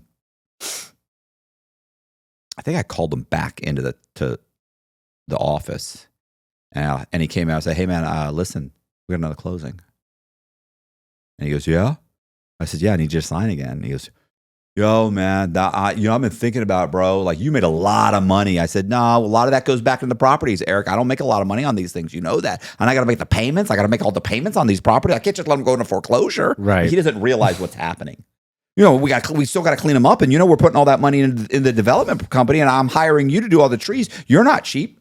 So he goes, yeah, no, bro, but I'm not doing it again. Not for $500. And I go, well, how much, Eric? And he goes, I get in a lot of trouble. I could get in a lot of trouble. I said, bro, and I appreciate that. I know that. And so, well, how much? And he goes, and I remember thinking, if it's more than 15 grand, I'll just go do it myself. Because I'd never done one of these myself. Yeah. He sat there for a minute. He thought about it. And he goes, I want $1,000. I said, $1,000? Eric, it took you 3 minutes. You saw how easy it was. And so he did the next one, and I gave him $1,000. You're just like taking advantage of this cat, man. I know. I feel horrible. Do you feel bad about it now? No. I think it's hilarious. Listen, I probably saved his life. He did 3 years, and he got off the meth. I probably saved his life. He'd be dead right now. Did he do 3 years for this? He did 3 years for a violation that this covered. You know what I'm saying? Like so he had some shelf time, and right. So and this violated his probation or whatever. Yes. Right. Did he roll on you? Did he snitch on you? Of course he did. I don't blame him. So now you shouldn't feel bad. I don't feel bad at all. You should have paid him $250. Listen, I don't feel any bad for anybody that fucking cooperated against me. Right. None. I've talked to everybody that cooperated against me. I've talked to all of them. Yeah, some of them it's not like I go in, I'm like, yo, bro, you cooperated against me. I don't say anything. I've gone to dinner with, we just don't bring it up. We don't talk about it. Really? I think Travis, I think I did was like, hey man, so what happened? I think I might have, but matter of fact, in person that didn't happen. I think I talked to him over the phone.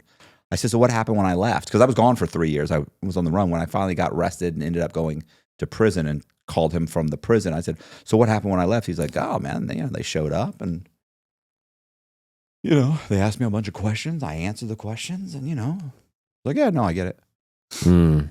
So you're signing him. You got a funky title woman. She's starting to get there, but now she's probably she's duped. I've got her completely duped. Yeah, you've completely washed her. She's done. Listen, she started giving me the files again. Isn't that crazy? But you know what's the files again to go and drive them to Mr. Red. I don't even have to pay Eric anymore. That's nuts. I know. But people listening to this that aren't enamored in the real estate world, they think that sounds crazy that a title company would give that to you. Yeah, and I'm here to tell you, they do it all the time. Yeah. Or, I mean, they once you do deals with people, they get comfortable with you. And I'll be like, man, my wife's at work. Now, I've never done anything like that, but there has been times where my wife and I were closing our property, or she was a member on LLC and had to sign. And title company, I'm like, man, she's at work. She works in the hospital all day. She's an ICU nurse.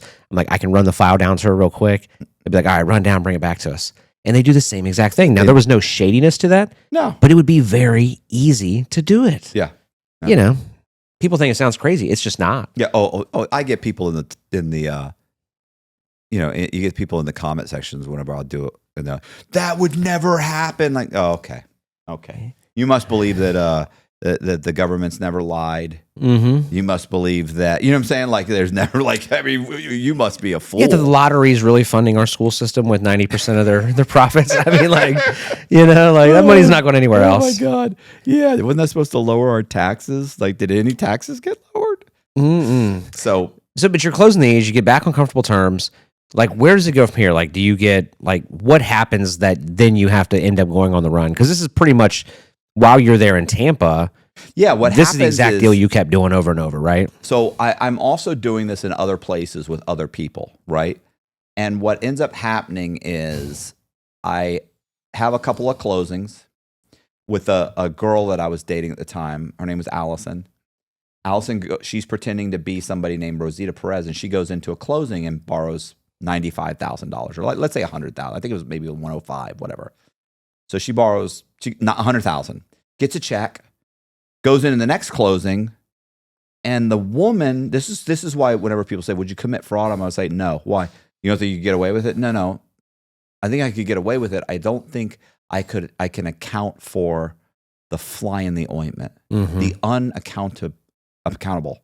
I just can't. You can't. There's some things that happen you just cannot account for. Right. And this one thing is what just brought everything down. Allison goes. She has a fake ID with her picture on it, and she goes in, and she sits down, and she signs the papers. She just did a closing with the ID. Gives it to the woman. The woman lets her sign all the documents. And then the woman looks at her and says, "Is this you?" And she says, "Yeah, that's me." She goes, "That doesn't look like you." She goes, "It's me." She goes, "I don't know."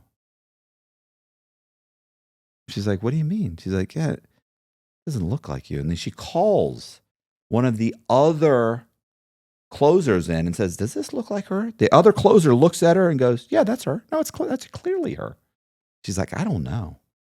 She goes and makes a copy of it and blows it up, gives it back to her and says, "Listen, I don't feel comfortable giving you a check or doing this whole thing. I'm sorry. Let me give you a call back. I'll let you know. I'm going to make a few phone calls." And Allison goes, "Okay." And she leaves.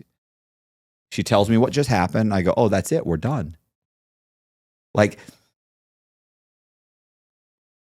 I don't know what this woman's going to do, but we can't go back there. Right. And so Allison is freaking out. "What do you mean? It's going to be fine." I'm like, no. No, it's not going to be fine. So I'm done. Allison's like, "Yeah, I got this $100,000 check. What are we going to do about the $100,000 check?" And I'm like, "I don't know. I mean, it's done. We'll just throw it away. It's over. That whole scam's burned. We'll do another one." No. She freaks out. She calls Travis, my buddy Travis, who's running the identical scam in Orlando. So she's in Clearwater. He's in Orlando. Travis has a couple bank accounts. And Travis says, yeah, give me the check and I'll deposit it in my bank account. So she gives it to him. He deposits the check. He tells me, "You think it's okay?" I said, "No, I don't think it's okay. I don't know what's going to happen, but it's not worth the risk. Like I'm willing to commit fraud to the extent that I know what's going to happen, but I could not account for that. And I don't know what that woman's going to do. I don't even know who she's going to call." Turns out she called the old owner where we had taken the title out of his name and stuck it into Allison's fake identity's name, Rosita Perez. So Travis deposits the check, takes a while to clear. A few days later, I call him to see if it's cleared yet. And he goes, "Nah, it didn't clear it yet, but I'm pulling in the bank right now."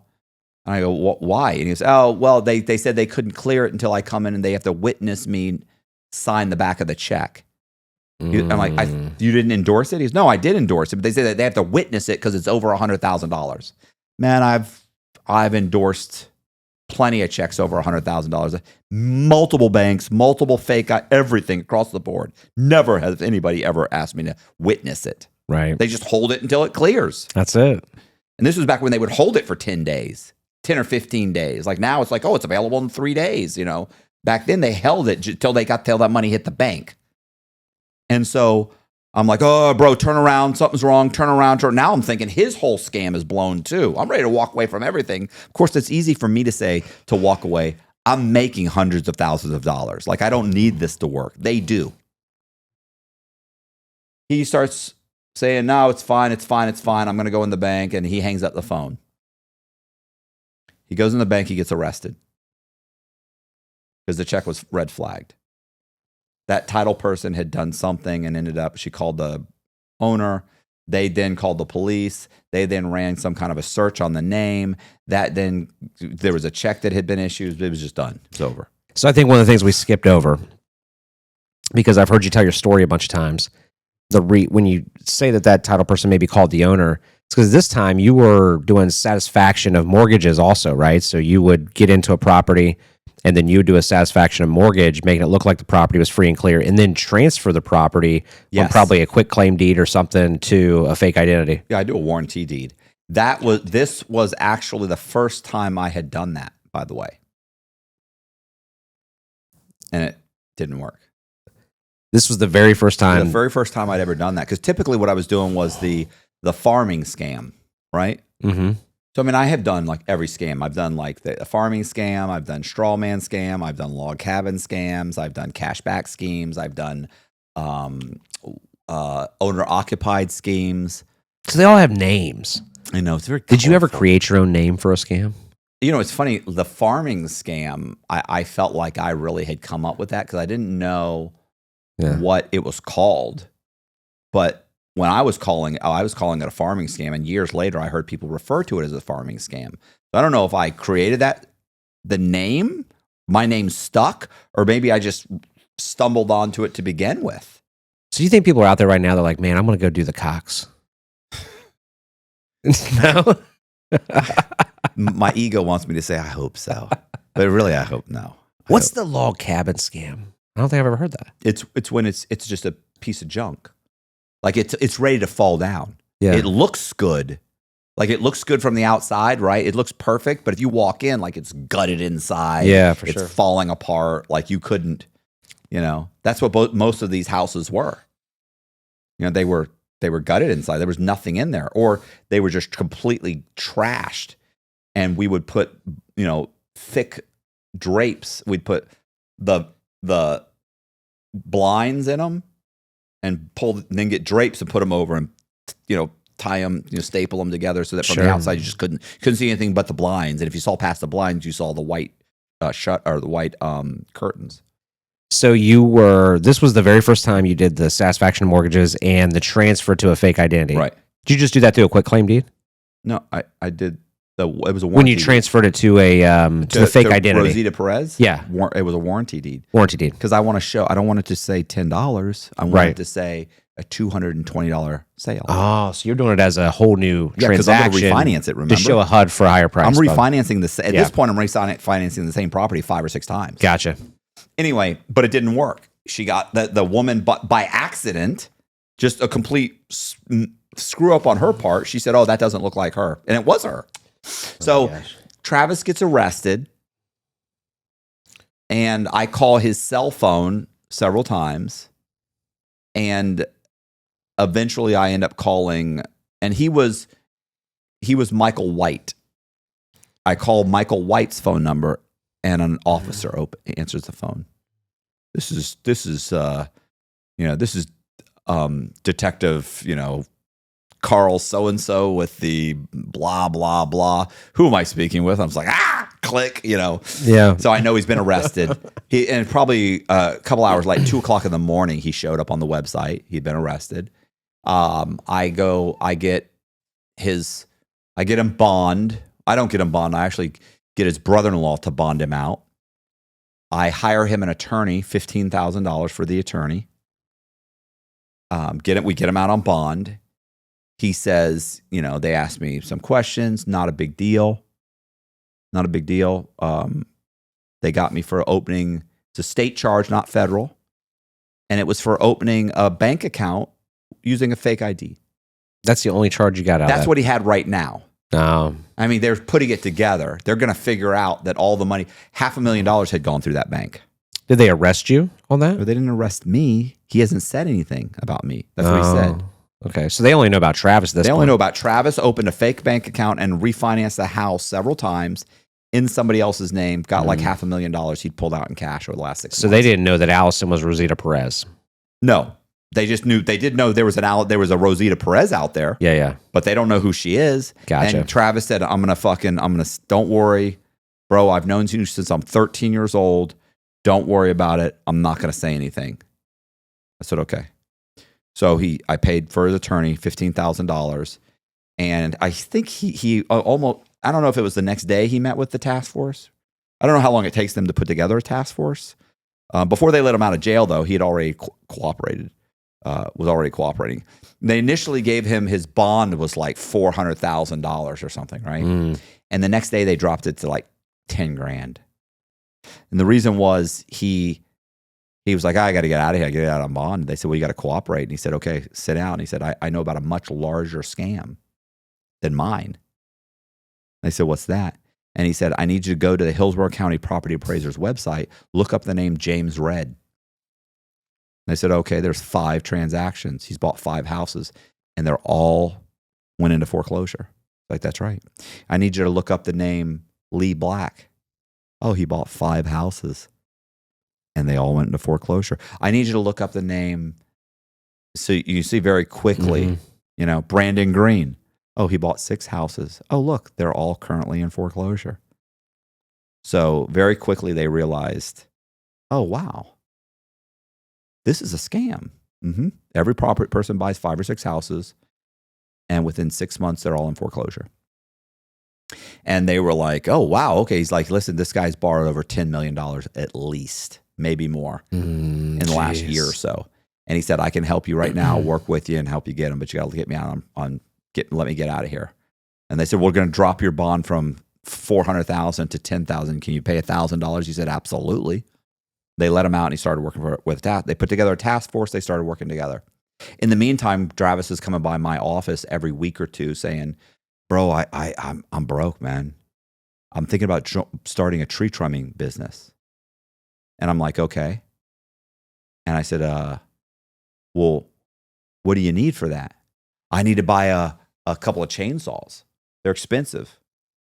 And I need one of those little things you carry behind your, I need a truck. Because I remember I bought him a Dodge. This was when the Hemis, it had a Dodge with a Hemi. Remember that was a thing. So I went and bought him one of those. And then I gave him $10,000 for some fucking thing you pull behind. And oh, I know, a chipper. He needed a chipper. That was $10,000. I know then he needed a boom. That was like, it was a thing it raises you up in the trees. That was $15,000. I think Travis got me for another $35,000, $40,000. So you're funding this dude's business. And I paid $15,000 for the thing. He's snitching on you at the time. He still runs the business, by the way. Does he really? I had dinner with him like a year or two ago. So yeah. He so while that's happening, and I mean no shame, he would come by for like $400. Bro, they're gonna shut off my lights. And my daughter's scared of the dark. I'd be like, you're fucking shameless, bro. And I just, of course. My whole thing, I'm gonna keep cutting him checks as long as he's not saying anything to anything. As long as he's not keeps my name out of his mouth. At this point, you didn't have any hint that he was like, no, I had no hint. Or whatever. He's still saying, I'm loyal, bro. Like, of course he is. We grew up together. We ride together. Of course, we died together. We were 13. So, and Travis is a good guy. But what ends up happening is 4 months go by, and one day I'm at work, and I have a guy that I probably did $1 million, maybe $2 million worth of fraudulent loans for. He and his ex-wife at the time. His name is he's a sheriff's deputy. His name's Steve Sutton. And good old Steve. Steve, we would go to Hooters, and he would wear a wife beater and overalls. Fuck. I need the full set of overalls and a wife beater at Hooters. I mean, look, I get it. It's the South, but come on, man. Did he wear his gun? No, he would dip. Oh, that's even better. No. So anyway, but he was hilarious. I would love to talk to Steve. I've tried to find him on Facebook. Anyway, I do know he got fired or quit the sheriff's department, but it had nothing to do with me. It was like years later he quit for some reason. I don't know what he did. Yeah. But the point is he had a whole bunch of, he never got indicted. Nothing ever happened. He owned a bunch of rental properties that I got him. Like they were fraudulent transactions, but he made all the payments. Now, when you say you did these fraudulent loans for, like, did he know? Like, what were you doing? He knew for all of them were fraudulent. So, what were you doing? Doctor documents, W-2s, pay stubs. I'm saying he made more than he makes. I'm saying he's got the down payment. When really we're bringing the down payment and getting him. He's bringing $30,000 and we're getting back $60,000 so he can renovate the property. So I'm getting him 120% loan on a piece of property. So he's got some money in his pocket and he can renovate the place and then rent out the duplex or triplex or whatever it is. Point is I'm at work one day, living my life. And everything's good. And he comes in his sheriff's outfit, I remember. Because every time he did, everybody would go like, and I was like, Steve, what are you doing? I told you to stop coming in here like that. And he's like, and I'm laughing. He's like, can I talk to you outside? I'm like, yeah, what's up? We walk outside and he goes, I used to date this chick, works for the Tampa Police Department. Like, okay. He said she was on a task force recently that was handed over to the FBI. I said, okay. She showed up at my house this morning at like 5 or 6 o'clock in the morning. And she told me that there was a task force. She was on it. They handed it over to the FBI. FDLE was on it. Tampa Police Department, Hillsborough County, like all the different counties. I'm like, okay. And he said they handed it over to the FBI. He said the task force was on you. They're coming to arrest you in the next couple days. And I was just like, okay.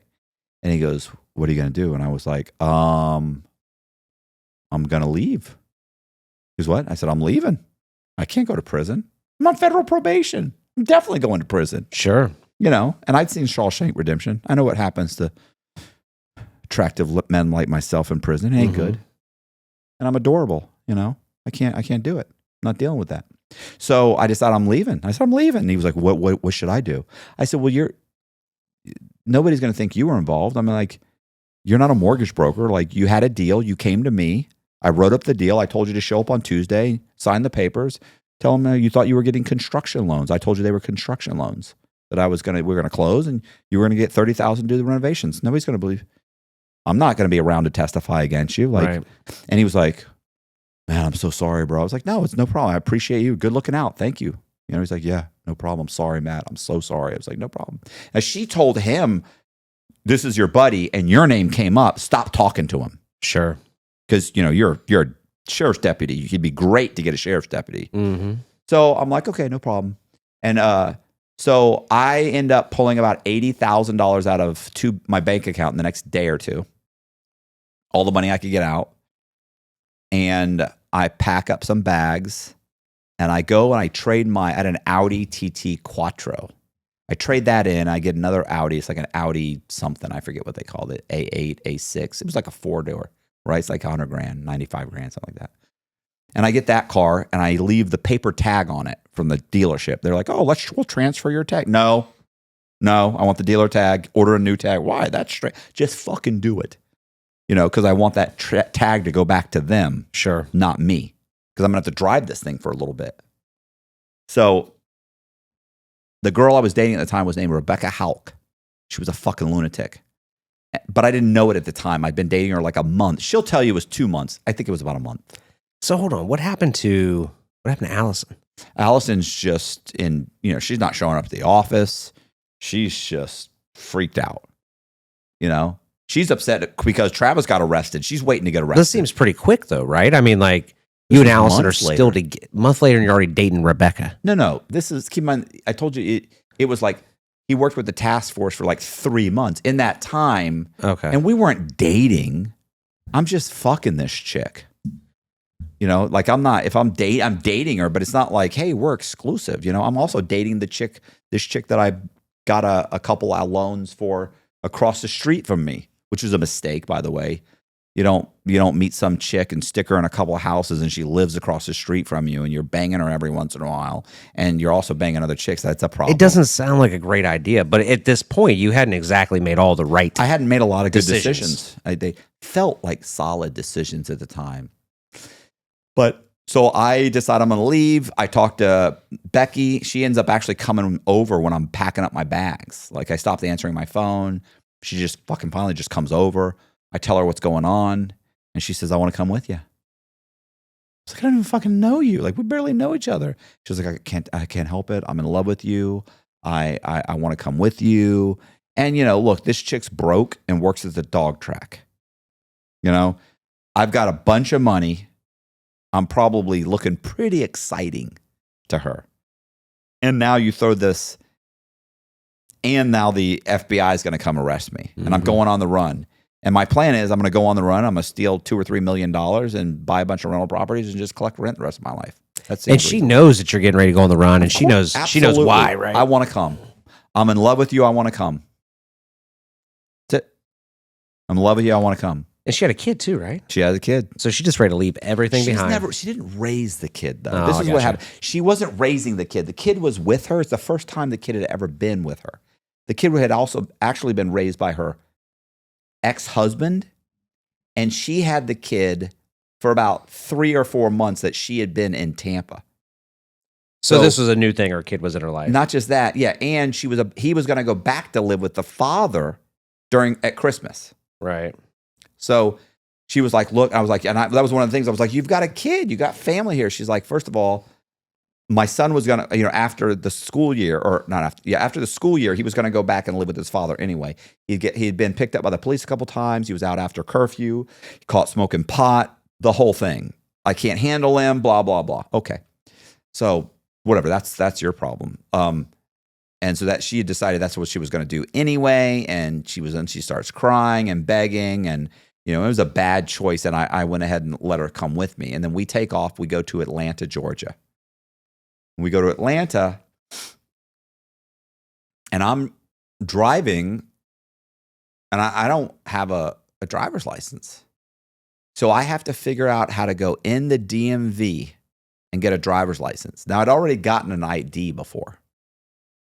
But so we go to Alabama, and we get a driver's license in the name of Scott Cugno, which was a guy I'd done a loan for, and I had all of his information.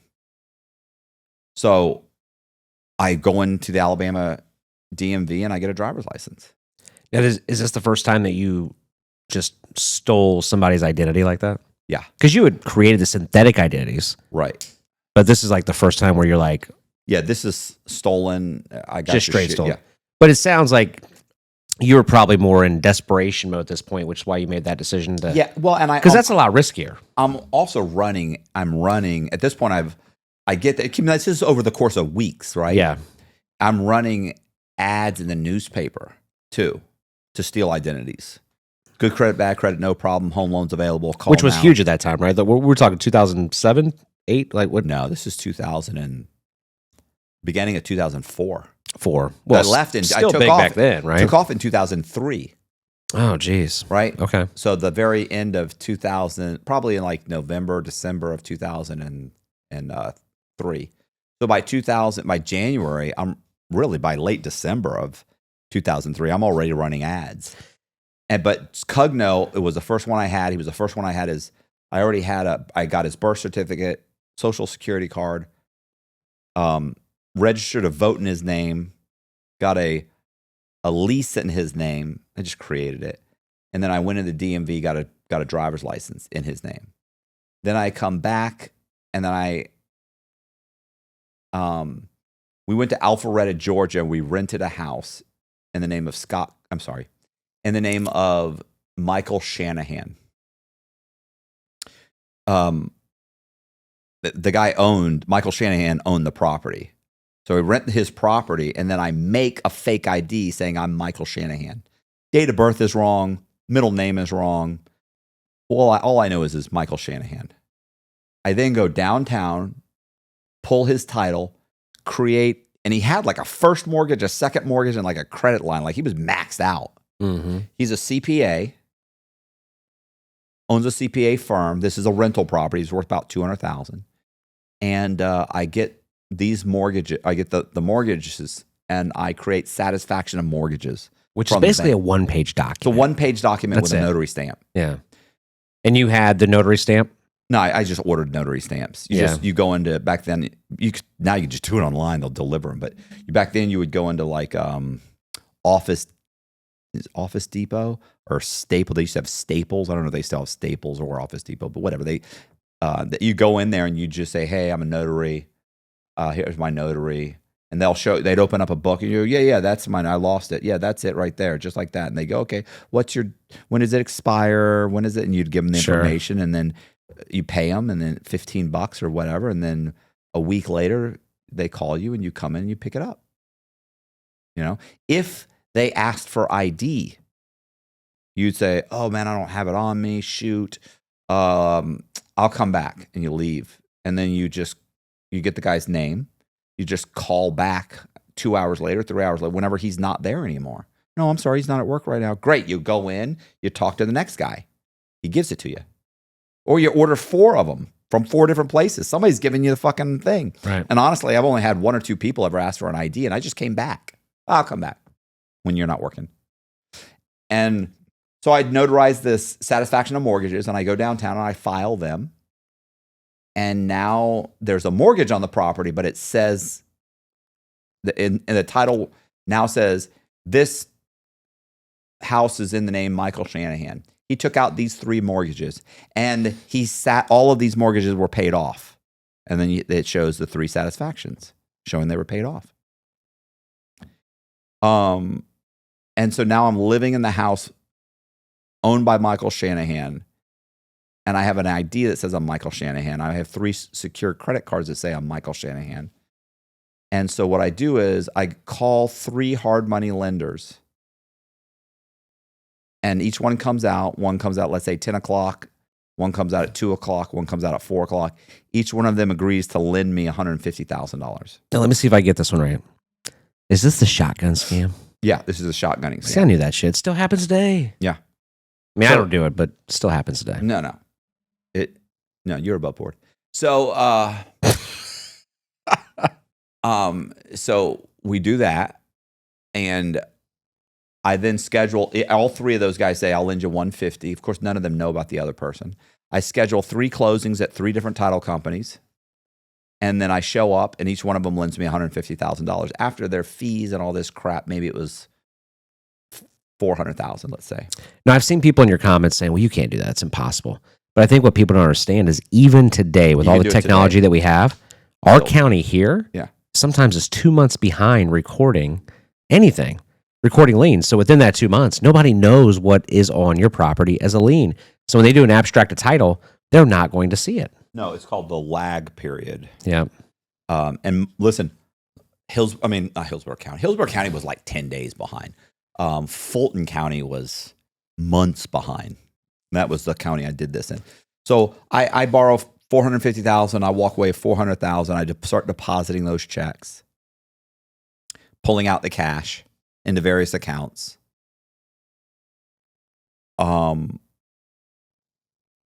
That time I got almost all the money, and I was getting them out $7,000, $6,000, $5,000. Like I was staying under the $10,000. And towards the end, one of the last checks was for $29,000. And I'd had the check cut to Scott Cugno. Because I had this ID, Scott Cugno, right? I'm ready to trash it. Because now I've got other IDs. And what I do is I go in the bank and I ask for $29,000. And it was a cash transaction bank, right? Like they have large amounts of cash. And so I go in and I ask them for the cash, and they say, oh, you got to talk. You got to talk to Tom, the bank manager. I'm like, okay. So I go sit down. Tom comes out and he looks at the cashier's check. He's like, why don't you just deposit in your own bank? I'm like, I'm like a credit union in Florida. They're going to hold this thing for 15 or 20 days. And it's a cashier's check, and I know it's good. And the guy's like, yeah, okay, that makes sense. And he leaves. And he comes back. He's like, well, what are you doing with the cash? And I'm like, I work for like a construction company, like a labor company kind of thing. And we have labor. We have a lot of guys that are like Mexicans, and they don't have bank accounts, so I just cash their checks. I know the checks are good. He's like, oh, that makes sense. Okay. And he keeps coming back asking questions. And I remember the chick, Rebecca, kept calling my cell phone. What's going on? Why is it taking so long? I was like, the guy's being a dick. He's doing his job. And so she's like, get out of the bank. I'm like, I can't get out of the bank. He's got a $29,000 check. He's got my driver's license and a credit card in my name. He'll call the police. She's like, I'm freaking out. And I'm like, all right, well, relax. Hang up the phone. The phone rings again, and I look at the phone, and it's not her number. Like, it's a number I don't recognize. So I pick up the phone, and this woman says, hi, is this Michael Shanahan? And I went, and I'm in the bank, in the manager's office. And it's like clear plastic, it's like a, what do they call it? Like a partition wall. Yeah. I can see everybody in the bank. Phone rings. I'm like, hello. And she's like, yeah, is this Michael Shanahan? I'm like, yes, who's this? She goes, this is Kimberly from SunTrust Bank. And I'm like, okay. And she said, we have someone in here trying to cash a cashier's check that you had issued. And I'm like, okay. And I said, yeah. And she said, we just need to verify. It's a rather large amount. We just need to verify the information on the check. I said, I think is it for 29,000? Yes, 29,000. I said, yeah. I said, that's Scott Cugno. She says, okay, that's all we wanted to know. So you had it issued to him. I said, yeah, no problem. She says, okay, no problem. Just, it was a large transaction. I said, hey, how'd you get my phone number? And she said, well, the cashier's check was drawn on an account for a title company. So we contacted the title company. Title company gave us your cell number. I hope that's okay. Absolutely fine. No problem at all. She hangs up the phone. They then come walking out.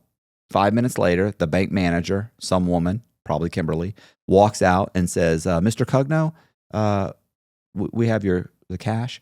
He counts out $29,000 twice. And I take the money and I stuff it in my pocket, and I'm starting to walk past them to walk out the door. And the guy, the manager goes, Mr. Cugno, he said, I'd like to say something. I said, what's that? He said, I feel very apprehensive about this transaction. I go, really? I go, well, what is it specifically? And he goes, I can't put my finger on it. And I go, it'll come to you. And I walk off. And I'd say 4 or 5 days later, the Secret Service showed up and explained to him that it was a fake ID. And but he knew something was wrong. He knew it. The whole time he knew. I mean, people have guts. Of course. I'm huge on intuition. I can't tell you how many times I've gone into a bank and they've been like, something's up. But they make the phone calls, and what are they going to do? Right. You're going to, everything checked out. Okay. They cut you the check. Right. So at this point, you're on the run. How long have you been on the run at this point? Maybe 6 months. And had they indicted you or issued warrants for you at this point? I don't know if it indicted me, but I mean, they were looking for me because of I'd absconded. I was on probation. So they're looking for me. So you hadn't reported and blah, blah, blah. Yeah, I mean, that's a very easy. So they had an easy way to pick you up on a warrant. Yeah. So, and there had been a bunch of articles in the newspaper, right? Like St. Petersburg Times had written it. They ended up doing like almost 36 articles on me. But by this point, they've done 4 or 5. Tampa Tribune's done several. And they had figured out what you were doing? Oh, yeah. Yeah, no, they had like they knew synthetic identities, identity theft. Yeah, they were calling. There was kind of pre-synthetic identities. So they were calling them phantom borrowers, which is what we were calling them. Yeah. So, and we would also call them investors. Investors is like the loose term we use for everything. Yeah, he's an investor. investor. Investors. Yeah, Mr. Red's an investor. Yeah. So, what happens is that there's just a ton of press, and they had it right. Like the FBI is questioning people, the U.S. Marshals are questioning people, and now the Secret Service. So I take off with like $400,000. We go immediately to Charlotte, North Carolina. We rent like a nice condo, and I already know that we also had done a transaction too in Tallahassee too. Refinanced the house in Tallahassee. But at this point, I'm realizing that Becky's insane. She's bipolar. I send her to a psychiatrist. He sticks her on medication, diagnoses her. She won't take the medication. Then she takes it for a couple of months and then suddenly decides that she doesn't need it anymore and stops taking it. And she's just straight insane. Which had to be crazy, you being perfectly normal and always making wise decisions with this crazy chick. Right? Exactly. I'm the picture of mental health, and she's a lunatic. So it wasn't working well. It wasn't working. I can only imagine. She's calling the cops, not calling the cops. We get into a screaming match. And when I say we, I mean I'm packing my bag, trying to get out of the apartment. Yeah. And she's just screaming. And then the cops show up. Well, in Charlotte at the time, the cops showed up on a domestic violence. Somebody goes to jail. Somebody was gone. Yeah. And we're on the run. Yeah. So there's 2 people there. Somebody's going to jail. But she knew she had the trump card in every situation. Absolutely, because I'm terrified. Yeah. So we're in Charlotte, and so I start running a scam. So at this point, I start surveying homeless people. Legitimately, right? Like this was legitimate business. Is there a legitimate business to survey homeless people? I mean, I imagine there is. So I'm surveying homeless people so I can get their information, and I'm ordering their birth certificates, social security cards. I'm registering to vote in their name. I'm ordering their high school transcript.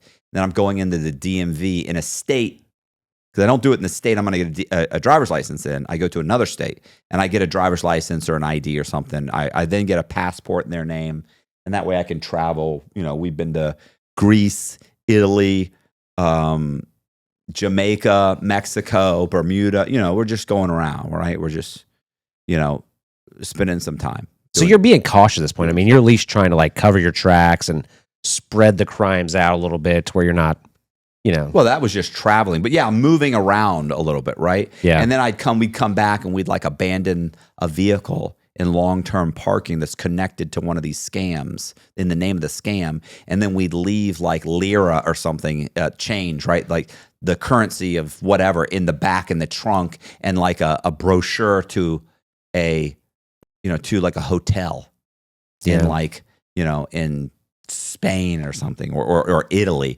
and that way, and then they think, you know, they were in Bari. We believe they're in Bari, you know, because they find the vehicle and it looks like we're trying to hide the vehicle, but obviously we're not.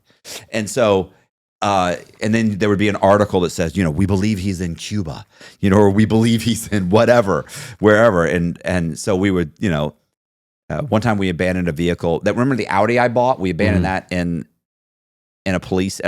we parked it in the parking lot of a police station and left it there. And then so we go to Vegas, and I survey some homeless guys in Vegas, and I get a guy's name named Gary Sullivan. I then go to Columbia, South Carolina, and I buy 2 houses in his name, got an ID in his name, satisfy the mortgages on the properties. And I then borrow $1.3 million in mortgages, like 6 mortgages on this one property. Just one property was like 6. It was on several properties. I think it was like $400,000 on one and $900 on the other. Roughly close to $1 million on one property. Start cashing it out. I get like $600,000 or $700,000 because the $400,000 is gone at this point. And so, you know, we're just spending money. We're not making money. So I end up refinancing that property, and I'm getting the cash out of the bank. And one day I walk in with an ID, Gary Sullivan. I'm driving a car in the name Michael Eckert, which is a guy's information I stole because he called up and applied for a mortgage. And so I stole his. So I was living as Michael Eckert. I had a condo as Michael Eckert. I had a couple vehicles in the name Michael Eckert, credit cards in Michael Eckert. I don't even think it was Michael Eckert at that point, because I actually legally changed his name to Michael Johnson just to see if I could do it. How the hell do you keep all this straight, man? It's not that. Everybody always says that. It's not that. I mean, it's not hard, because I had not at the time, files. But like just now. Like as you go back through your life and all the shit that you did a lot over the course of the time. You know what I can't remember? You know what's funny is that I'm always like, it was around 400,000, because I can never remember exactly. And I always say around or roughly or near or close to, because if I would have to have like my book in front of me to find out, because like the number, it would be like I hate to say, it ended up being 385,000, and I'm saying it's 400,000, and people get, that's a lie. Last time he said it was 410,000. Right. So I'm always like roughly, because I'm not great with that. And even the names and stuff, like I'll forget the names because there were a lot of names. But at the time I was pretty good at keeping up on it. Does that make sense? I'm living in Charlotte at this time as Michael Eckert with Rebecca Houck. She's driving me nuts. We've already decided, because I've already got like 1.3 million. I was going to borrow another like 600,000. Yeah. So it would be right around 2 million. And I've got like 600,000 or 700,000 already pulled out of the bank. So by the time these are coming up, I'm pulling out the money. I'm about to do another series of refis. Rebecca has already moved to Houston, Texas. She's already relocated. So what we do is I go in the so I go in the bank one day, and I'm going in all the time. So I've got like whatever, a dozen bank accounts. Some are in corporations' names, some are in individuals' names, stolen identities names, whatever. So I walk into a bank one day as Gary Sullivan, and I asked for like $6,000. The teller was like, "Oh, can you hold on a second?" She walks in the back, and she'd done this every time because it was a new account. Mm-hmm. If you asked for more than $3,000, they on a new account at Wachovia at the time, they had to get approval. So she goes, "It's going to take me a minute." I said, "No problem." She walks in the back, and then I'm standing there waiting and waiting. And all of a sudden, boom, somebody grabs me. This guy reaches over, grabs me by the wrist. Another guy grabs me by the arm. They pull my hands back and put the cuffs on me. You know that noise? And I'm like, "What the?" And they go, "Hey, Mr. Sullivan, we've been asked to detain you.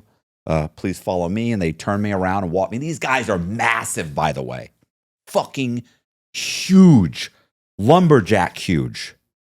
And so they walk me back like Vikings.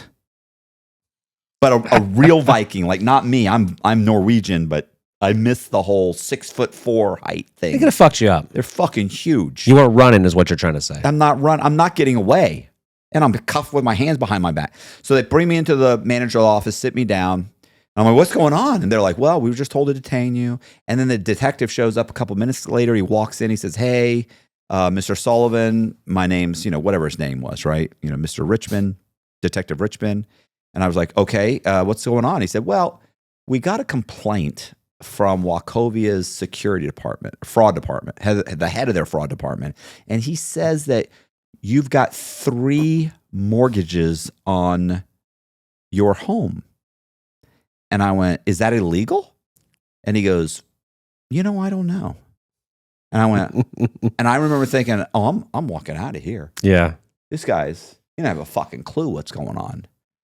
And he kept calling me Gary Sullivan, Mr. Sullivan, Mr. Sullivan. So they don't know I'm Matt Cox. Now, did you realize that like pretty quickly on in the conversation? The two guys had said it, right? The 2 sheriff's deputies had said Mr. Sullivan, and I'd heard him say that. But I thought they may have just said that because that the ID and everything says Mr. Sullivan. I'm sure the main guy probably knows. We understand you. Like maybe he doesn't know who I am. Yeah. Maybe he knows it's a stolen ID, but they're not indicating that.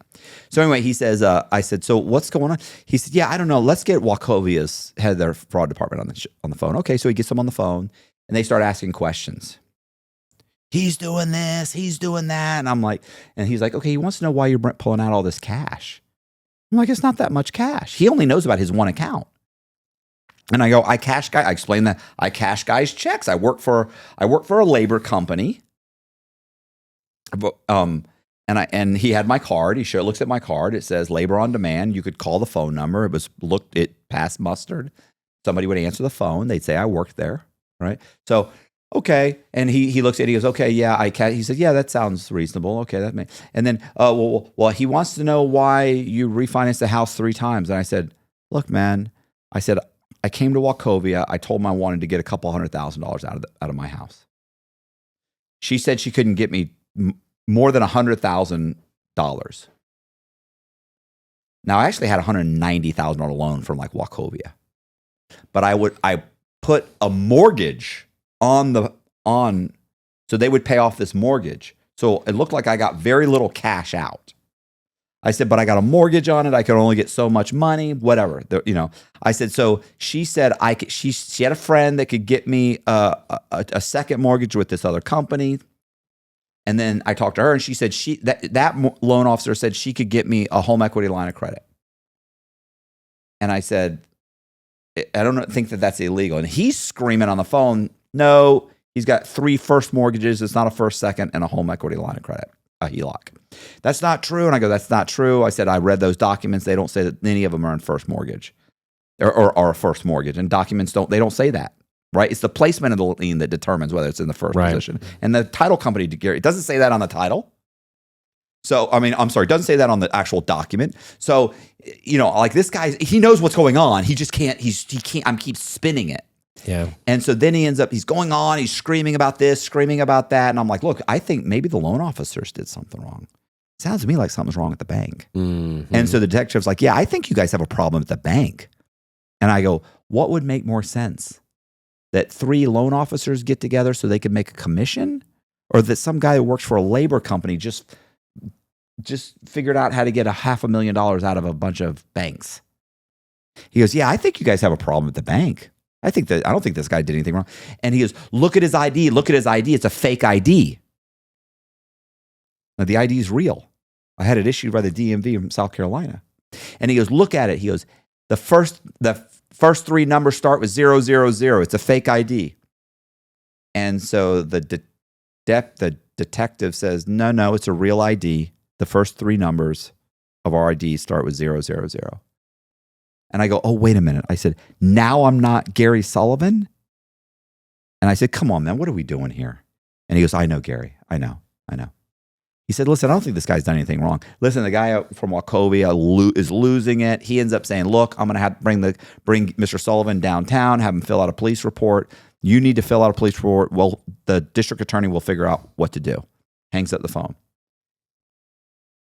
He lets me go to my car, get in my car, and drive back to the police station. I'm at the police station. I fill out a police report. When he's done, he can't leave me in his cubicle, right? Like there's a big room with cubicles. He's got a cubicle. He doesn't have an office. And he says, hey, I can't leave you in my cubicle. Can you wait over here in the hallway? I said, sure, no problem. Because he has to get his lieutenant or whoever somebody to sign off on it, the report. So he picks it up, walks in there. I go wait in the hallway. I'm looking at all the wanted posters on the hallway and my Secret Service's most wanted poster. Because by this point, the Secret Service is now looking for me. My Secret Service's most wanted poster is now is among a bunch of other posters. He walks up, says, hey, Gary, you ready to go? And I'm like, holy shit. Yeah, man, I'm ready to go. He walks me out of the police station, tells me not to leave the area because they're going to have some questions for me. I said, no problem. I get in my car. By this point, Becky's calling me, and Becky tells me that I'm number 1 on the Secret Service's most wanted list. Now, what was the charges from the Secret Service? Just mail fraud? It was, yeah, no, it Money was fraud? it was bank fraud, money laundering, aggravated identity theft. Now, was this out of just Tampa or This is Atlanta. Atlanta? So I went from Atlanta to I'm now in South Carolina. So they've already put the Atlanta scam together. But Tampa had only filed like the 1 charge on you at this point. They barely filed anything. So just differences in task force, not understanding how to put together an investigation, right? I guess. Well, by now the FBI is kind of looking into it, but they're not. They already got a warrant. They're going to get me, right? Yeah, and then they can put it together later on. Well, they're really waiting to get me to charge anybody either, because they figure they grab me, they can put everything together. Yeah, you'll either roll on everybody or they've. By this point, everybody else is already starting to roll on me. But you became the master of gaslighting. What do you mean? Every time you got out of one of these, you just gaslighted the shit out of these people. I mean. Listen. You got guys, listen, you have a problem at the bank. Yeah. Oh, yeah, you're Mr. Sullivan. Yeah, like that's fucked up. I don't know what's going on here. Guys, what's going on here? I don't know what's going on with you people, but I don't have to put up with this. No. So what happens is all of these people are still in therapy from the gaslighting that you committed all. Remember I told you a lot of the accounts were open in like corporate accounts? Yeah. I had a corporate lawyer in Columbia, South Carolina. I think it's Columbia or Columbus, whatever.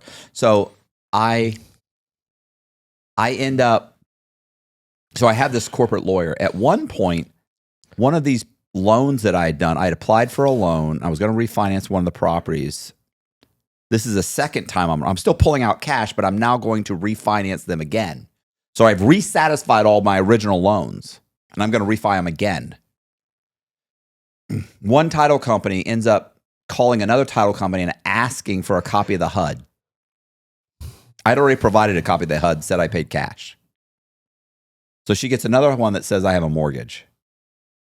So she calls the bank. She calls like I think it was Washington Mutual. I could be wrong, but I think it was Washington Mutual. Calls them and says, listen, this is what's going on. You guys have a mortgage that's now satisfied. So Washington Mutual they have a lawyer that calls me, that calls Gary Sullivan and says, Gary Sullivan, this is a lawyer. I'm a lawyer with Washington Mutual. Here's what happened. Boom, boom, boom. I'm like, okay. And he's like, we're supposed to be in like first position. We're not in it. Actually, it wasn't satisfied. It wasn't satisfied. He just wasn't in first position. He was in like second position. Because we're supposed to be in first position. We're in second position.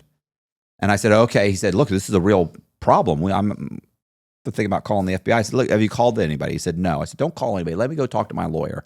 I'll call you back. Well, maybe I can just work this out. I just pay you back. I go, I've got the money. I can just cut you a check. Let's work out an agreement. He goes, okay, that'd be great. I said, give me a couple hours. So I drive from Charlotte back to Columbia, go to my corporate lawyer, meet with him and his business partner or his partner, which is a criminal defense attorney.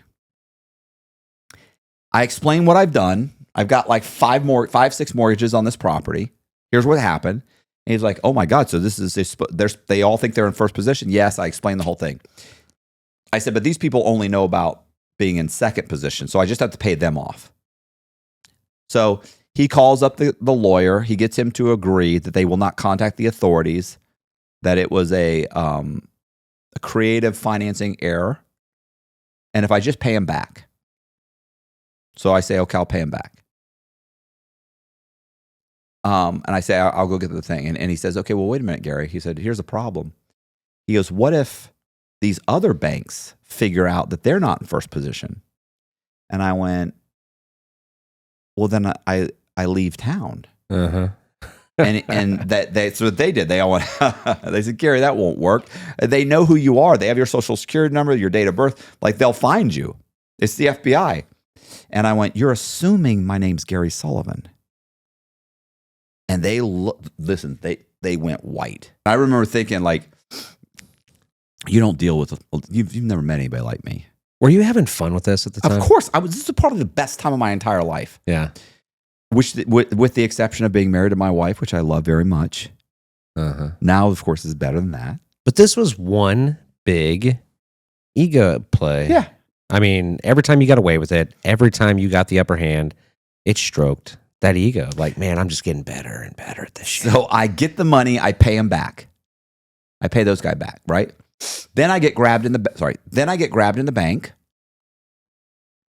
I go to the police station. I leave the police station. I go straight to 2 more banks and pull out more money. I then jump in my car. I drive back to Charlotte. I go to Charlotte. I was driving I think it was an Infiniti G. It was a brand new Infiniti G35. They were brand new then. I don't know what they have now, but so I was driving that car.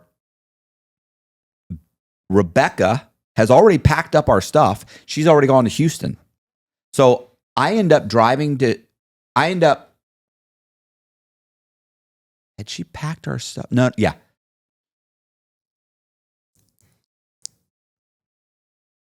No. She was in Houston. She packed up her stuff and gone to Houston. I packed up my stuff, because by now we're living in 2 different houses, because she was such a lunatic that I kicked her out of the house. She had to get her own condo. Yeah. So I pack up my stuff. I drive a U-Haul all the way to Houston, get into an argument with her after I emptied out the contents of the U-Haul, get in the U-Haul, drive all the way back to Columbia to Charlotte to get my car. I get my car. Now it's been 3 or 4 days since I was arrested in Columbus.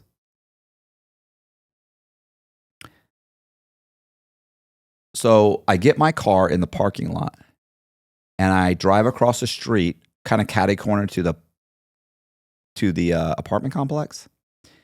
And I go there and I get some coffee. While I'm waiting to get coffee, I see 2 of the leasing agents for the apartment complex I'm living in. One of them walks out the back of the Starbucks. I then get my coffee. I go sit down in my car, start the car, put my seatbelt on. I'm about to drive off. And what had happened was she ran out the back and ran across the street because the U.S. Marshals were at the apartment complex. They'd just been interviewed.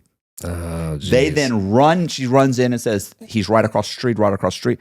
They then run across the street and run, around the corner to where I am, and they run towards the back of my car. And the guy from the apartment complex walks out with his coffees and starts screaming, he's right here, he's right here, he's right here.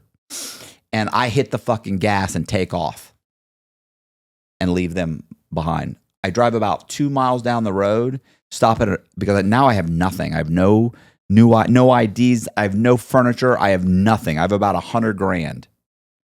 I stop at the 2 miles away. I stop at a homeless shelter.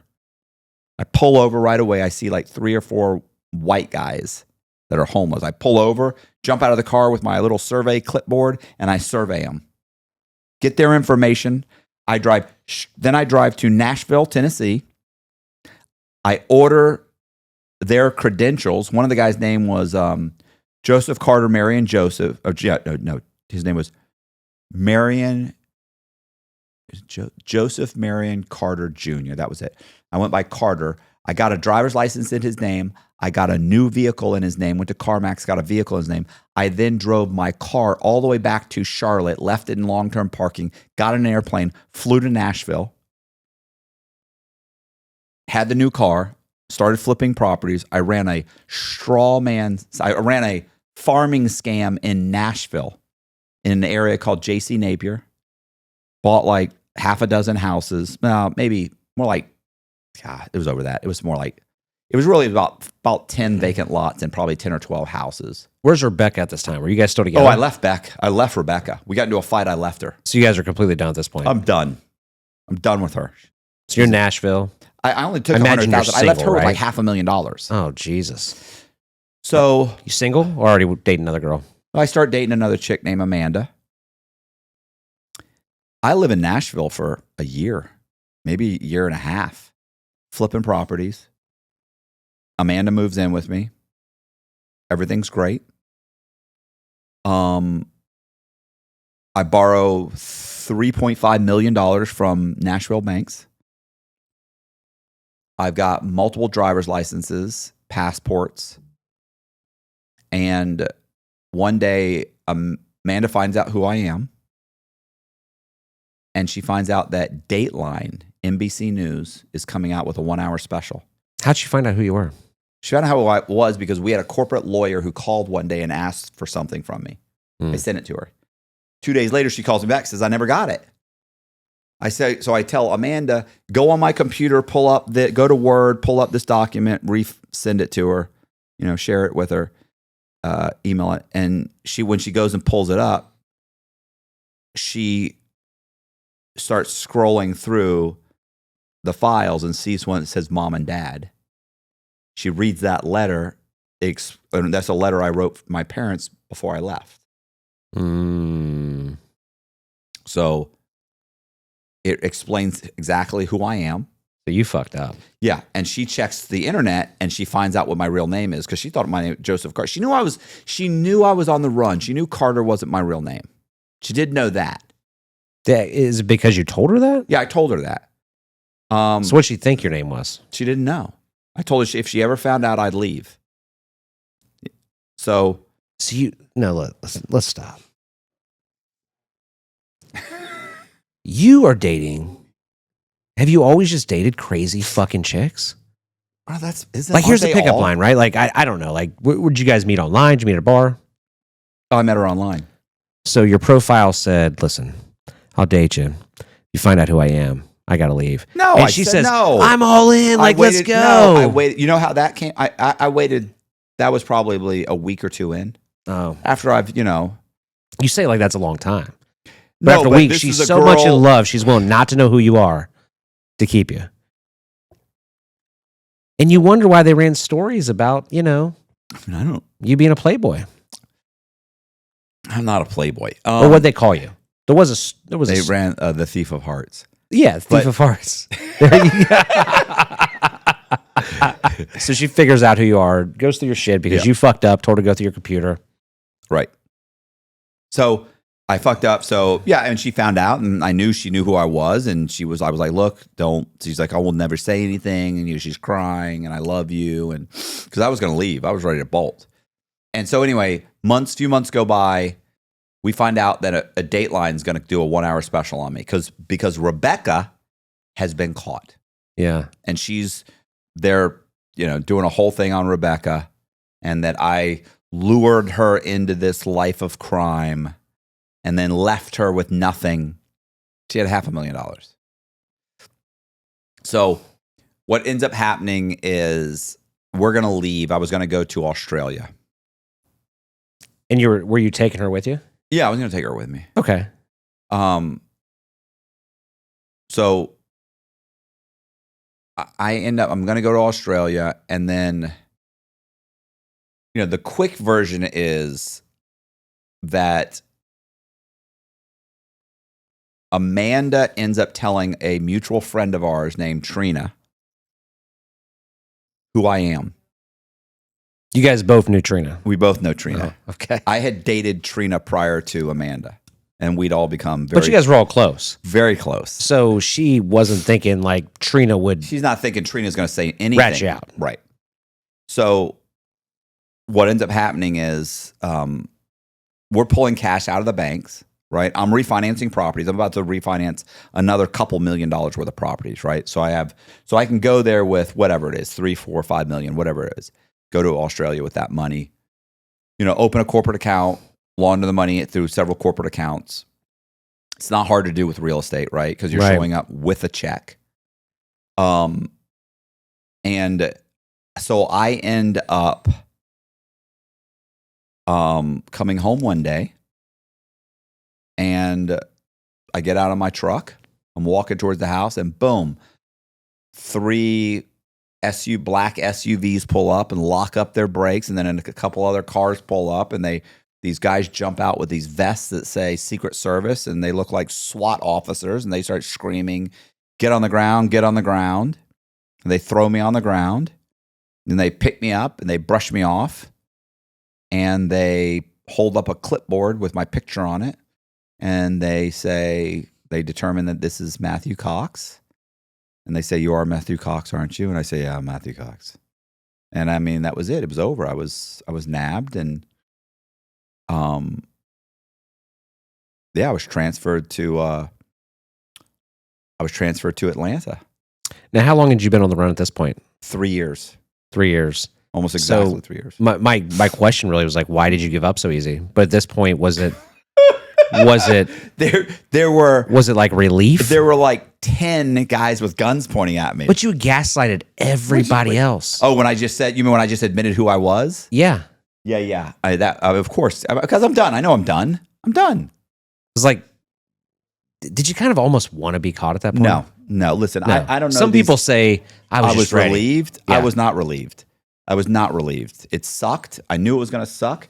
Everybody that I've ever met, all these guys are like, oh, I was such a weight taken off it wasn't a weight taken off my shoulder. I didn't want to be arrested. Like you were enjoying the lifestyle. I loved being on the run. It was great. It was a great feeling. It was exhilarating.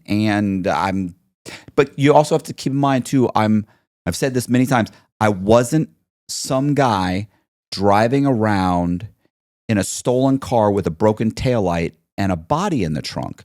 Yeah. I've got passports, driver's licenses, money, full coverage insurance, vehicles that are financed. I have credit cards. I have more on me that says I'm the person I'm living as than the person whose identity I stole. Like there's never been a time when someone's grabbed me and questioned that it was me. Even when I was grabbed in the bank and the guy's saying, that's not him, it's a fake ID. Right. I've got the officers arguing with the head of security saying, it's him. This is Gary Sullivan. Yeah. Like they're not even doubting it for a second. So you don't have the same stress level. Exactly. That like the guy that escapes from prison is and can't get an ID, and he's fucking trying to work labor jobs and get him to pay me in cash. And no, I don't. Not only did you have an ID, multiple ones, but the Michael one, you even changed that motherfucker's name. Yeah. So you had a fake ID on top of a fake fucking ID. I'm sure Michael's fine. He probably figured that out. He's probably got that corrected. I went to a lawyer. I paid the lawyer $1,500 to have that done. Really? Yeah. It's not that hard. No, I mean, that's the thing is like a lot of things in this world are much easier than what people think they are. Mm-hmm. you know, and it's incredible some of the things that you can just do if you know how to do them, right? And when you look at social media and posts that are out there, and I like reading some of your comments from time to time because people are like, this is crazy, he's lying, like you'd never do this. And I'm thinking, I'm not even committing crime, but this shit happens every day. I love the guys who are like, you're day. lying. Well, really? You can't do that. Really? Then why did I go to prison? Yeah. Like, read the articles, watch the videos, watch, American Greed, Dateline. I mean, there's got to be 50, 60 articles. There Fortune magazine, Forbes, like, well, I have no reason to make anything up. Now, right before you got arrested, I think I heard you tell one of your shows when you were recounting your story. You guys had a home invasion, right? Yeah. That's why I said it's the short version is. Yeah. The reason I went back to the house, the way they lured me back to the house was saying, hey, we need a copy of the surveillance tapes. Yeah. Or video. And I was like, yeah, I'll meet you there. That's how they got me. That's how they knew. Because they'd been watching the house for 3 days and I wasn't living there anymore. After the home invasion, we went and rented a room at like the Hilton, and we were just staying at like the Hilton. But here was my question. When I heard you say that in your podcast where you're describing your story, why the fuck did you call the police about a home invasion when you have a fake identity and you're on the run from the law? Why wouldn't I? But the driver's license was issued by the DMV in Tennessee. Like, that's how much confidence you had in the scam. Look, like if I get pulled over, if I'm driving too fast and a cop pulls me over, I pull over. Why would I run? What's he going to do? Give me a ticket? Yeah. Listen, I got so many tickets as Michael Eckert. I went to traffic school as him because I was going to lose his driver's license. Yeah, I can't lose his driver's license. I got 2 cars in his name. Man, what a wild, wild story. Hold up. Why do they doubt the kid? I'm about to prove them all wrong again. I got a low tolerance.